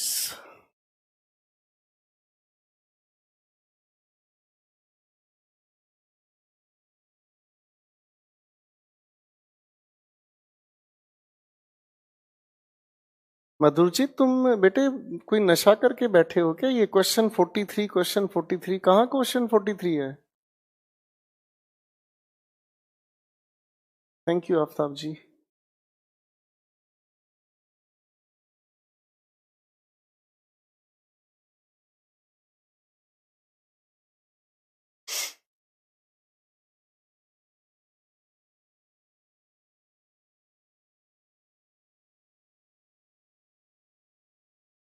यार तुम पागल इंसान हो क्या मधुरजीत? क्वेश्चन नंबर 43 कल की क्लास में बताया था। अपनी वीडियो देखो यार। उस चीज के लिए बार बार हम फालतू थोड़ी बैठे हैं कि उठा उठा के वही चीजों को बार बार आपको समझाने की कोशिश करेंगे।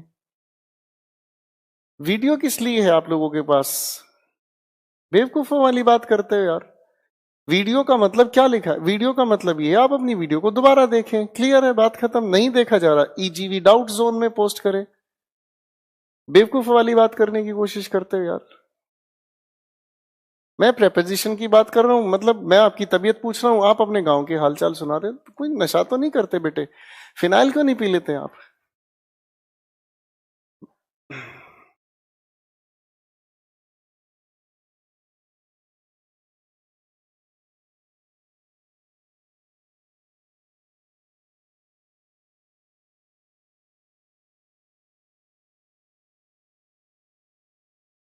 भाई कई लोग तो सच में इतने मूर्ख इंसान है। मैं बात कर रहा हूँ प्रेपोजिशन की, इनके जवाब किसी और चीज के आ रहे हैं। सच में बहुत तगड़े नशेड़ी बैठे हैं भाई।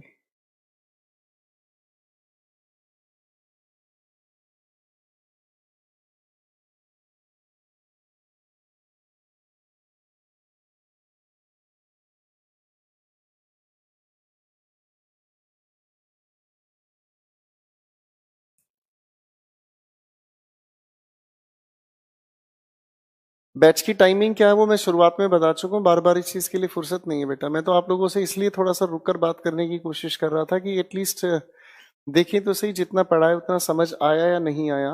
मुझे इतनी बातों को जानना है। आप बकवासबाजी करेंगे दाएं बाएं की ये वो बकवास, क्या फायदा उन चीजों का? अखिलेश कहता है अब तक एग्जाम में हम बेहोश होते थे, अब की बार एग्जाम को बेहोश कर देंगे। बोलो Ek Onkar. Nice nice. Neeraj, practice questions नहीं हो पाते तो एक काम करो बेटा, आप 16 सोमवार के व्रत करो, इससे होगा कुछ नहीं, पर आपके दिमाग में वहम पैदा हो जाएगा कि अब कुछ होगा। ये बेवकूफ इंसान, अपनी वीडियोस को बार बार देखो, नोट्स को रिवाइज करो, एक बार थोड़ी कुछ भी समझ आएगा, 50 बार रिवाइज करो तभी तो चीजें समझ में आएंगी।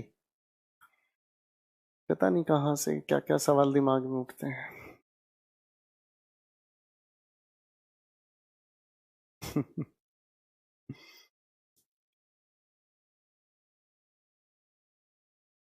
कुछ बच्चों को लगता है मैं गुस्से में डांट देता हूँ, मुझे गुस्सा नहीं आता। मेरे डांटने से तो बस आप लोगों की ये मूर्खानंद वाली हरकतें रुक जाती हैं। एक और बेवकूफ इंसान पैदा हो गया धरती पे। विवेक पूछ रहा है फिक्स प्रेपोजिशन कैसे समझ आएगा। मेरा मन कर रहा है मैं यहीं से मुक्का फेंक के मारूं। अरे बेवकूफ इंसान, पहले ये तो समझ ले यार। ये एक बहुत पुरानी कहावत है, खड़ी बोली में है ये कहावत, थोड़ा छोड़ घने को भाजे, ना थोड़ा पावे ना पूरा पावे। कि जो लोग थोड़ा समझने के चक्कर की छोड़ के और पूरा समझने के लिए लड़ते रहते हैं ना, ना तो उन्हें थोड़ा समझ आता ना पूरा समझ आता। विवेक नालायक इंसान कह रहा है वो कैसे होगा। अरे बेवकूफ, जो समझा रहा हूं वो तो समझ ले यार।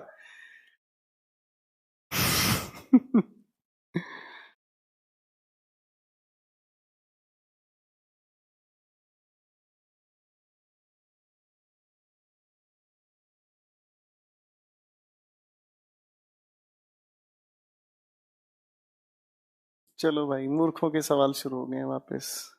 एक ये टेक्निकल नाम है इसका, उल्लू का। ये कहता है न्यूज़पेपर का रीडिंग डालना चाहिए, सजेस्ट। क्या डालूं भाई न्यूज़पेपर का? इतना बड़ा सिलेबस है, ये हो जाए वही बहुत है। आप तो चाहते हो कि पता नहीं क्या हो जाए।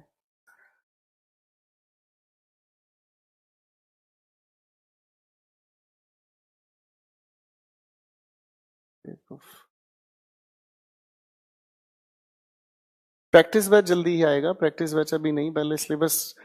जब तक 2-3 बैच कंप्लीट नहीं होते तब तक प्रैक्टिस बैच लाने का कोई फायदा नहीं है। रीजन क्या है कि दूसरे टीचर्स के जो शिकार हैं, जो बेचारे विक्टिम्स हैं, उन्हें मैं मतलब जल्दी से कोप अप नहीं कर पाता।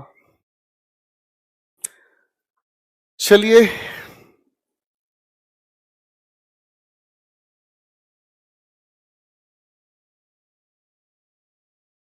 अरे नरेंद्र बेटा, 2 दिन की बात है, मंडे से आप लोगों का अलग अलग टाइम हो जाएगा, ठीक है।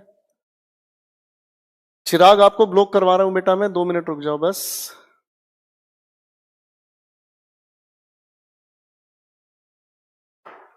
चलिए भाई।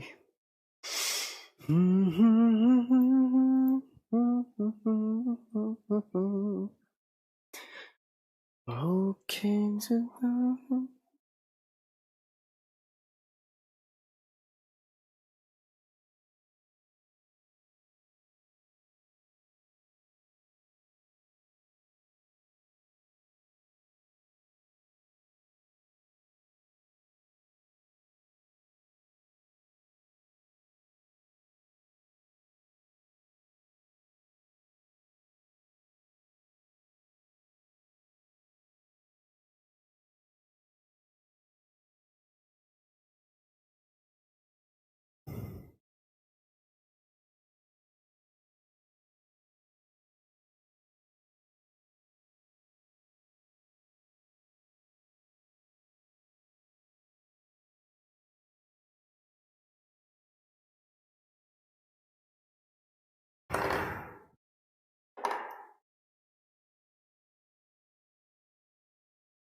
चलिए भैया, कहानी आगे लेके चल लेते हैं थोड़ी सी। और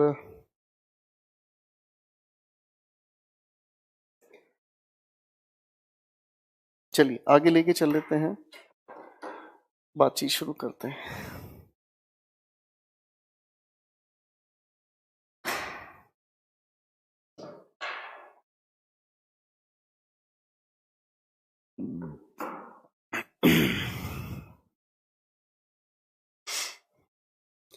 तो बातें आगे लेके चलते हैं। सर ये कमेंट्स हटाना।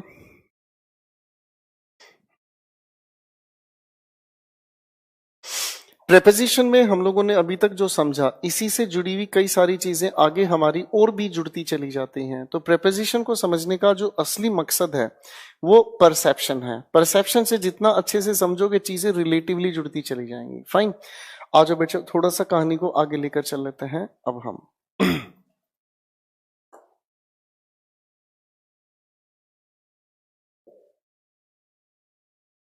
दो शब्दों के आधार पर मैं चीजों को जोड़ना शुरू करूंगा, फिर चीजें आगे जुड़ने की इसके साथ साथ अपने आप ही तैयारी करेंगे हम लोग।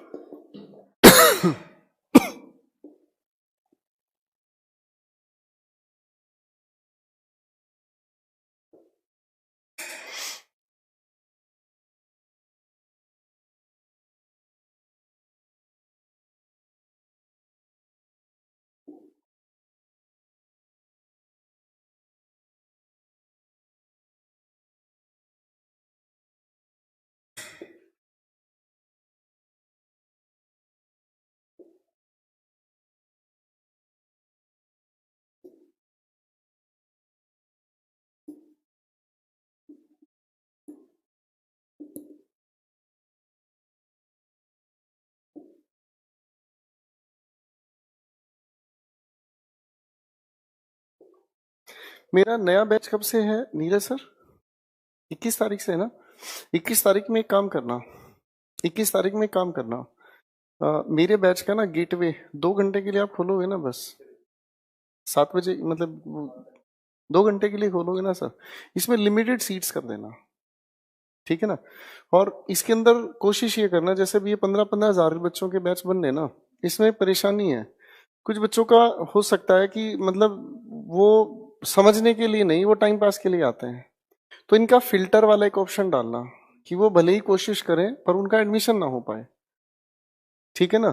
तो उसका एक फायदा होगा कि कम से कम जो इंटेलिजेंशिया है जो बहुत ब्रिलियंट लेवल के स्टूडेंट्स हैं, बस वही मेरे साथ जुड़े। बाकी औरों के लिए तो छोटे मोटे टीचर्स बहुत सारे अवेलेबल हैं, वो अपना उनसे टाइम पास कर लें, उनसे दिक्कत नहीं है इस चीज।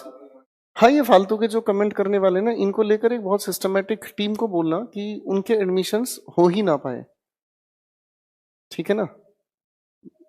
क्लियर है ना? हाँ, चलो। इससे डिस्टरबेंस ये होती है कि जो बेहतरीन स्टूडेंट्स है वो पढ़ ही नहीं पाते। आओ आगे चल लेते हैं।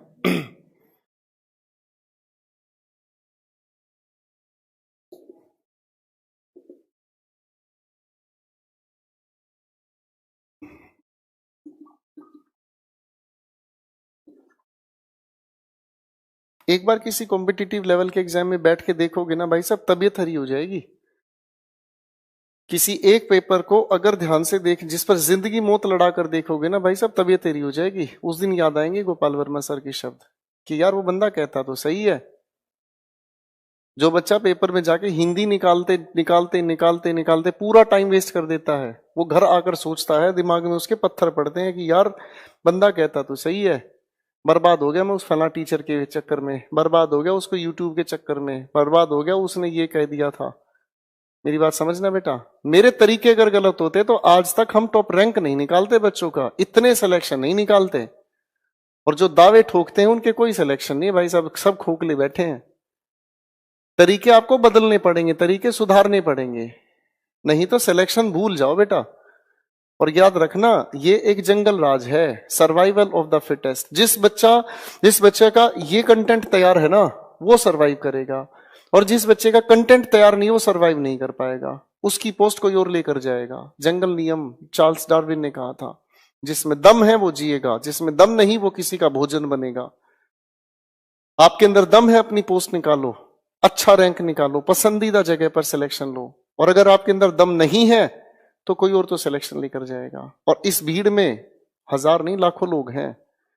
मेरे हर बैच के साथ भीड़ बढ़ती जा रही है और हर किसी को जो नॉलेज होती जा रही है, और इस बीच बैठे हुए कुछ मूर्खानंद वो इधर से उधर कुछ का कुछ कुछ का कुछ। मेरे को गुस्सा किसी भी बात का नहीं है, दुख इस बात का होता है जो सीख सकते हैं वो सीखने की बजाय बकवासबाजी में पड़े हुए हैं, इस बात का ज्यादा दुख है। अभी मैं देख रहा था ईजीवी डाउट जोन पर वो मूर्खानंद कंजंक्शन की बात पूछ रहा है, क्लास यहाँ चल रही है, उसे कंजंक्शन में मजा आ रहा है। ठीक है, एक एक इंसान कहता है, चिराग कहता है सर टाइम वेस्ट हो रहा है। अबे गधे इंसान, उन लोगों को तो समझाने दे जो सीख सकते हैं। सभी बच्चों का हक है सीखना, सभी बच्चों का राइट है अपना सिलेक्शन लेना। एक तो गवर्नमेंट पॉलिसी ने सब कुछ बिगाड़ रखा है, ऊपर से अगर मैं भी आप लोगों को मोटिवेट ना करूं, मैं भी आप लोगों के अंदर पॉजिटिव एनर्जी डेवलप ना करूं, तो बर्बाद है। फिर किस चीज के लिए पढ़ रहे हैं भाई? बुरा मत मानो मेरी बातों का बच्चों, इस पर स्ट्रोंग बनाओ पकड़ अपनी। कोई चीज नहीं समझ में आ रही है, वीडियो को कम से कम 5-5 6-6 बार देखो, समझो ध्यान से। मैं जानता हूं कि मेरी स्पीड बिल्कुल प्यारी है, मेरे साथ हर कोई बच्चा सीख सकता है, ना मैं किसी चीज की घास काटता, ना मैं किसी चीज को उड़ाता। बड़े प्यार से आप चीजों को देखते जाओगे, समझ जाओगे, मुश्किल ही नहीं है कुछ। मेरे सामने 4 सेंटेंसेस हैं, एक एक करके इनके आंसर्स बनाने की कोशिश करते हैं। सबसे पहले सेंटेंस पर आपने क्या कहा अपना बोलकर सुनाए, प्लीज कमेंटबाजी से बचें। दूसरे सेंटेंस पर क्या कहा, तीसरे सेंटेंस पर क्या कहा, और आखिरी सेंटेंस पर आपने क्या कहा। चलिए मेरे भाई, अलग अलग तरह के मीनिंग आप लोगों ने बनाने की कोशिश की।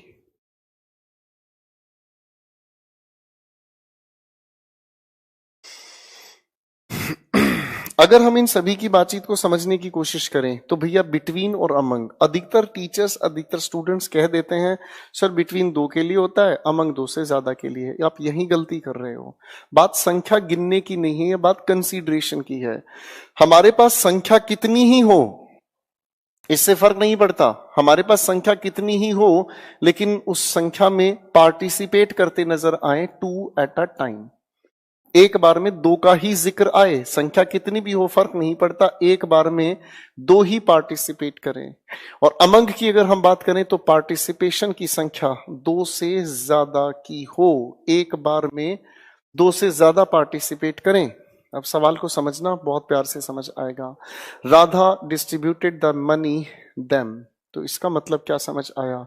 इस देम के 2 मीनिंग हो सकते हैं, या तो ये देम राधा एंड प्रिया की बात कर रहा है, या तो ये देम राधा एंड प्रिया की बात कर रहा है। अब इस हिसाब से तो यहां पर बिटवीन चचता है, और ऐसा भी तो हो सकता है ये देम किसी और लोगों के ग्रुप के बारे में बात कर रही है कि राधा प्रिया, सॉरी यहां पर राधा के साथ मैं प्रिया लिखना भूल गया। ठीक है जी, तो यहां पर यह भी हो सकता है कि राधा एंड प्रिया आए और इन देम यानी कि इन लोगों के बीच आकर उसने पैसा डिस्ट्रीब्यूट किया। तो इस हिसाब से तो यहां पर इसी देम के साथ हम लोग चाहें तो अमंग भी कह सकते हैं, इसमें कोई गलत नहीं, दोनों अपनी जगह ठीक है। क्वेश्चन नंबर 2 पर आओ। कंसीडरेशन है ये परसेप्शन से समझ आते हैं, हिंदी लगाए जाओ तुम बेहोश हो जाओगे कई साल तक। क्वेश्चन 2 आता है all the guests discussed the matter blank them. जब डिस्कशन आता है, ऑल की बात कही है, तो डिस्कशन 2 से ज्यादा के बीच हो सकता है, अमंग कहना सेंसिबल हुआ। Question number 2, there will be matches India Pakistan Australia, India Pakistan के बीच मैच, ऑस्ट्रेलिया पाकिस्तान के बीच मैच, इंडिया ऑस्ट्रेलिया। तो एक बार में कंसीडरेशन 2 की ही होगी, एक बार में 2 ही टीम के बीच मैच खेला जाएगा। ऐसा कोई मैच है ही नहीं जिसमें 3 टीमें एक साथ खेलें। ठीक है जी। अगला सवाल आता है मेंशन द डिफरेंस। जब हम डिफरेंस बताने की कोशिश करते हैं तो डिफरेंस भी 2 के ही बीच होते हैं। ठीक, तो इसीलिए यहां पर भी हमने तैयार किया बिटवीन। एक बार ध्यान से देखें फिर आगे चलते हैं।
अब इन सभी के सभी सवालों को जवाब करने से पहले एक बार समझ लेते हैं कहानी कैसे बनी।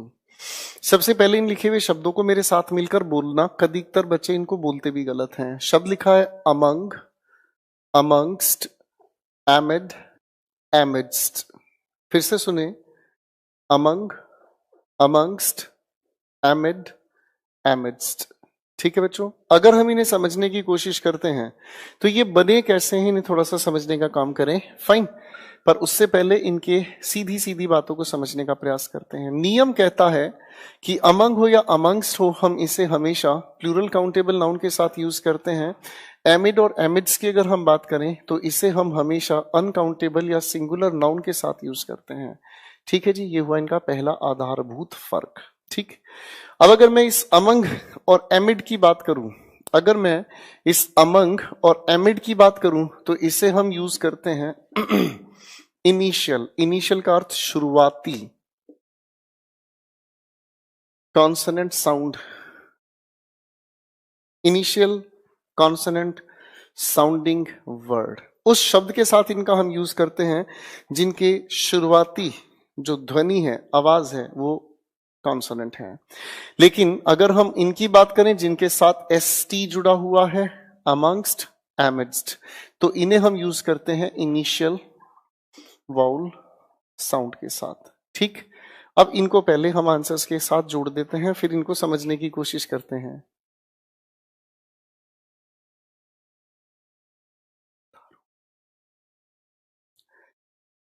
The old man found a ring wreckage. Wreckage अपने आप में एक अनकाउंटेबल नाउन है जिसका अर्थ होता है मलबा, इसीलिए हम लोगों ने अनकाउंटेबल की वजह से यूज किया amid. Next sentence, his honesty can not survive their dishonesty. अगर मैं कहना चाहूं देयर कॉन्सोनेंट साउंड हुई और डिसऑनेस्टी अनकाउंटेबल नाउन, इसीलिए हमने इसके लिए भी यूज किया amid. Question number 3, there is uniqueness, integrity, integrity, इटी याद आ रहा है, uncountable noun, vowel sounding word, इसीलिए हमने इसके लिए यूज किया amidst. आखिरी सवाल, Mrs Sharma distributed the fund 8 vowel sound members, plural countable noun, इसीलिए हमने इसके लिए यूज किया amongst. क्लियर है? अब इसको तो समझ लिया हम लोगों ने, फाइन. अब ये हुआ कैसे, इसे थोड़ा समझने का प्रयास करते हैं. ये जो शब्द हैं ये बने कैसे हैं ये देखने की कोशिश करते हैं.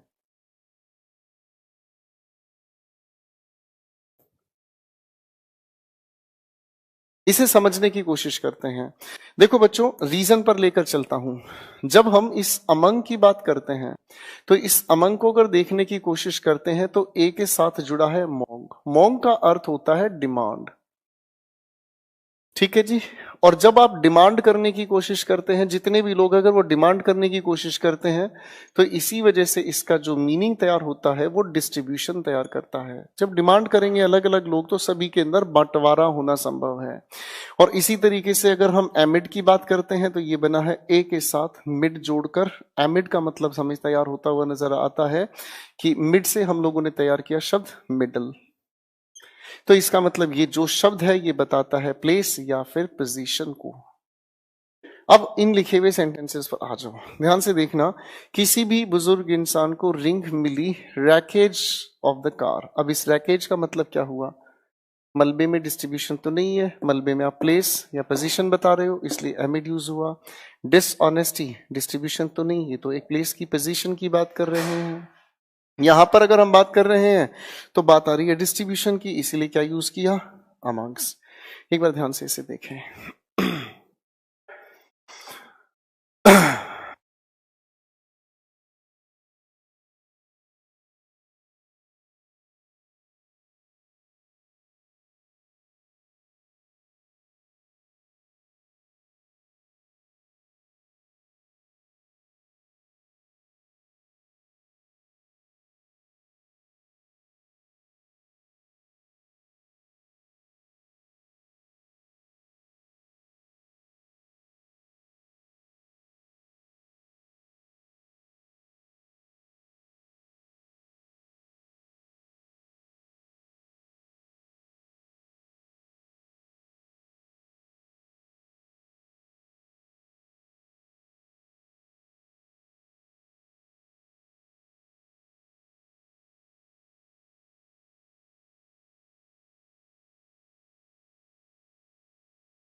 चलिए भैया आगे चल लेते हैं बात को लेकर.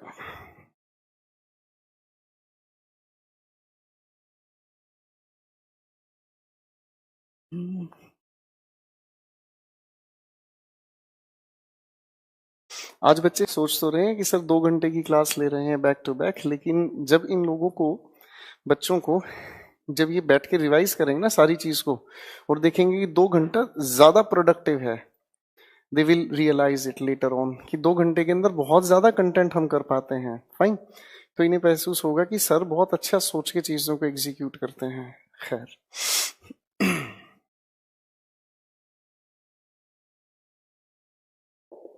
एक बहुत अच्छी प्रेपोजिशन है, इसको थोड़ा सा समझने का प्रयास करें. इसका नाम मैंने लिखा बाई. ठीक. इस बाई को हम कई तरीके से यूज करते हैं, एक एक करके सुने और समझें. सबसे पहले इसका जो जिक्र है हम लोग पैसिव वॉइस बनाने के लिए यूज करते हैं और बाई के साथ हम हमेशा डूअर का जिक्र करते हैं. ठीक है. एग्जाम्पल अगर मैं लिखने की कोशिश करूं, the house was painted by Rohan. तो पैसे बनाने के लिए हमने इस बाई का यूज किया, इसमें कोई दिक्कत ही नहीं है. फाइन. इसी बाई का अगर मैं एक और तरफ यूज देखने की कोशिश करूं तो बच्चों बाई का हम लोग बताने की कोशिश करते हैं टाइम सोर्स. टाइम सोर्स का मतलब क्या हुआ? समय बताने का साधन. जैसे अभी रात के 12:30 बज चुके हैं. सभी लोगों को घबराहट, 12:30 कैसे हो गए यार, अभी तो 8:45 हुए हैं.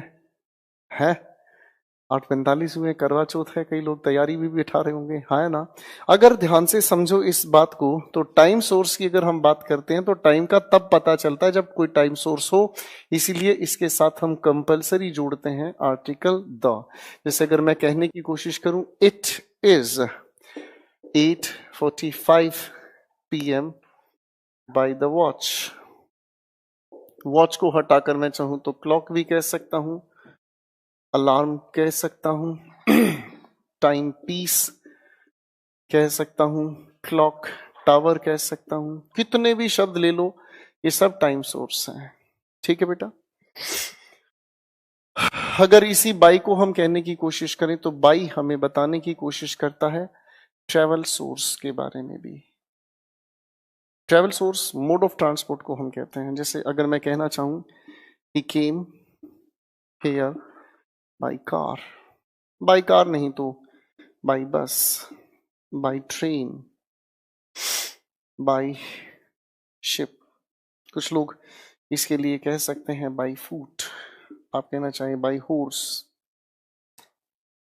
थोड़ा सा खूबसूरती से लिख देता हूं, बाई, अगर हम कहने की कोशिश करें और भी चीजें कह सकते हैं, बाई मेट्रो। तो कई सारे बच्चे इस चीज को रटे हुए बैठे हैं और वो कहते हैं सर ये फूट का जो जिक्र है वो गलत है। अगर मैं ध्यान से समझना चाहूं तो बाई के साथ लिखा है कार। अब आप कहोगे सर कार तो है ही ट्रेवल के लिए, अरे हाँ है ना। मुझे अगर कहीं पर भी जाना हो तो मैं आपसे आपकी गाड़ी मांग सकता हूं, बेटा एक बार गाड़ी दिखाना, मुझे काम से जाना है। आप कहोगे सर लो, गाड़ी है ही चलाने के लिए, है ही अगर ये ट्रैवल सोर्स तो हमें इसके साथ किसी भी आर्टिकल की जरूरत नहीं है, हाँ या ना। लेकिन अगर मैं ध्यान से देखने की कोशिश करूं तो बाई बस ये भी है travel source, by train travel source, by ship travel source, by metro travel source, लेकिन फूट ट्रेवल सोर्स नहीं है। भाई साहब पैर तो हमारे शरीर के अंग हैं, हम तो चलने के लिए से यूज कर लेते हैं। क्या जिनके पैर नहीं होते वो चलते नहीं है? अरे बोल नहीं रहे भाई। जिनके पैर होते हैं वो चलते हैं, जिनके नहीं होते वो भी तो चलते हैं। तो पैर हमारी खूबसूरती का साधन है, बेसिकली ये ऑर्गन है, इसीलिए हम इसे हटाकर यूज करते हैं ऑन। तो ऑन हम उनके साथ यूज कर रहे हैं जो ट्रेवल सोर्स नहीं है। मैंने कहा हॉर्स ट्रेवल सोर्स नहीं है भाई, हॉर्स एक भगवान की क्रिएशन है, हटाओ इसे ऑन लगाओ। ठीक है जी।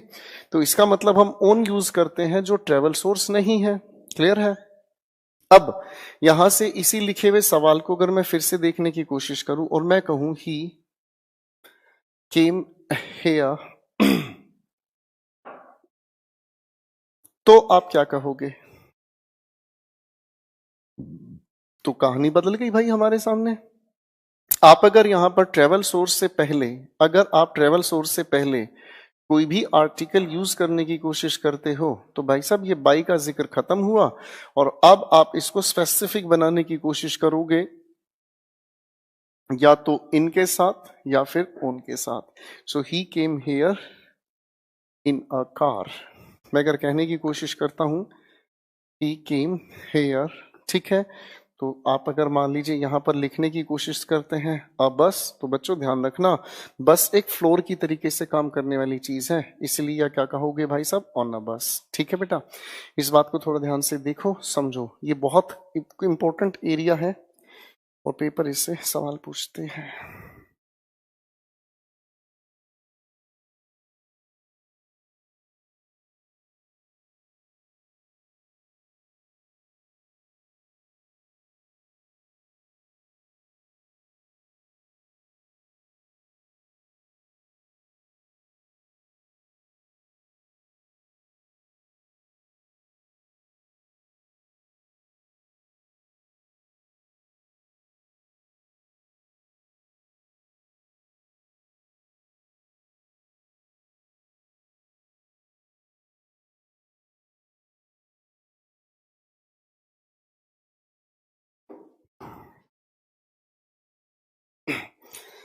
तो छोटी छोटी चीजों की गलत फहमियां दूर करते हुए अच्छा लगता है।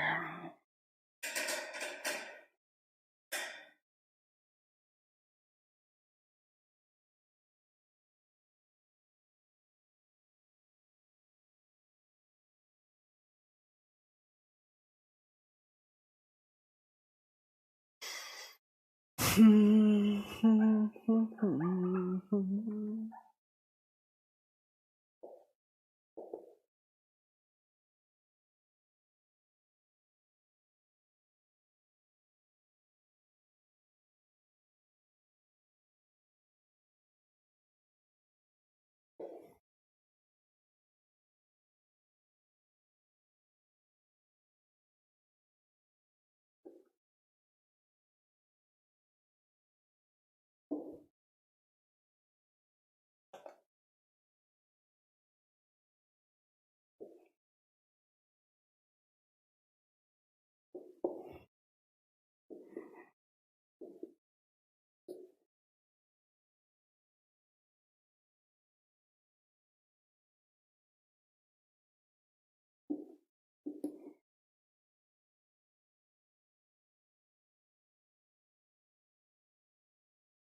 देखो ये बड़ी प्यारी चीज है और काफी सारे लोग इसे गलत बोलने की कोशिश करते हैं। मैं पूछूं अगर बिसाइड का अर्थ होता है क्या, तो हिंदी के इतने सारे खतरनाक लोग हैं, सब इसका अर्थ बताते हैं के अलावा। अगर बिसाइड्स के मीनिंग को मैं समझूं तो इसका अर्थ निकलता है, सभी कहते हैं के अलावा। चलो मैं एक एग्जांपल लेके चलता हूं। मैंने कहा ही इज माय फ्रेंड, और आपकी ही लिए मदद के लिए मैंने कहा बिसाइड्स माय नेबर। देखो हो सकता है आपके कैमरे से आउट हुआ पर ये नेबर लिखा है, प्लीज बेहोश ना हो। अब अगर बिसाइड्स की जगह अगर मैं यहीं पर एक्सेप्ट कह दूं तो दोनों का मीनिंग सेम है, क्योंकि हिंदी में आप इसको भी के अलावा कह रहे हो तो इसमें भी के अलावा कहोगे। हो गई बेहोशी शुरू। भाई हिंदी में अगर प्रॉब्लम नहीं होती तो मेरे भाई मैं बिल्कुल भी नहीं टोकता कि हिंदी के चक्कर में मत पड़ो, ठीक है। इंग्लिश में समझो, क्योंकि ये मजबूरी कहो चाहे आपकी खुशी कहो, सीखना तो पड़ेगा उस तरीके से जिसकी ये भाषा है। अब अगर मैं इस बिसाइड को समझने की कोशिश करूं तो भैया पहले इसके कायदे को देख लो ध्यान से।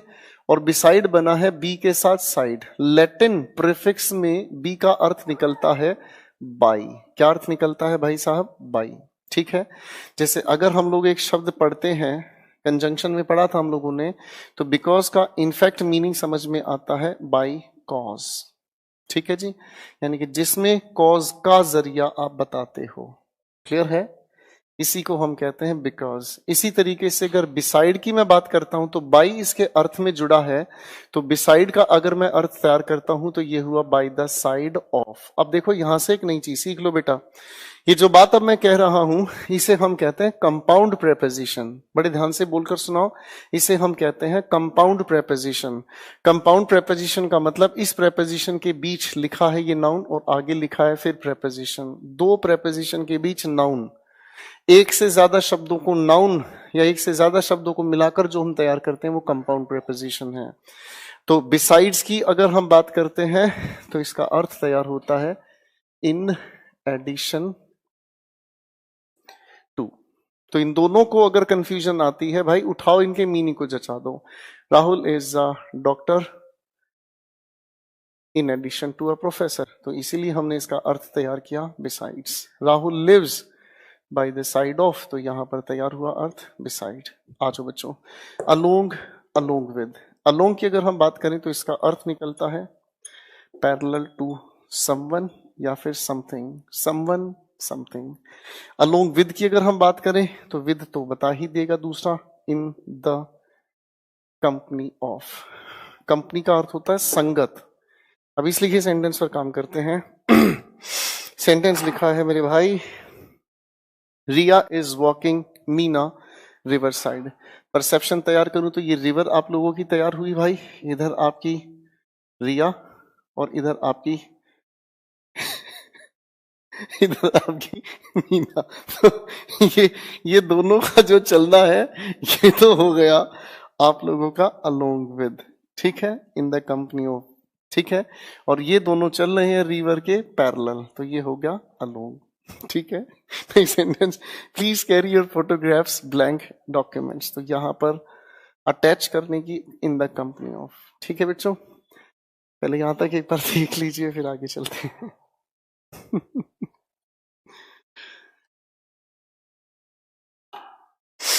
चलिए आराम से इनको देखिएगा, आपको फुर्सत तब काफी मिल जाएगी पढ़ने की। सर एक बार जरा कमेंट्स लगाना, देखो कितने लोग बेहोश हैं।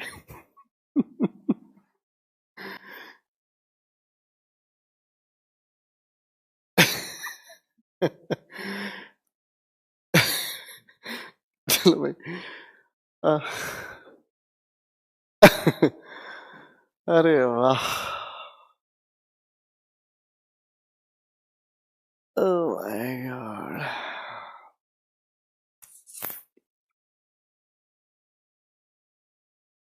Thank you Swapnil, thank you so much. चलिए दोस्तों अपनी रिवाइज करो, अब आपकी बात इसके बाद क्लास मैथ्स की होगी, अपनी क्लास मैथ्स की लेके चलें। Thank you everyone, good night, God bless you, love you all, bye, take care.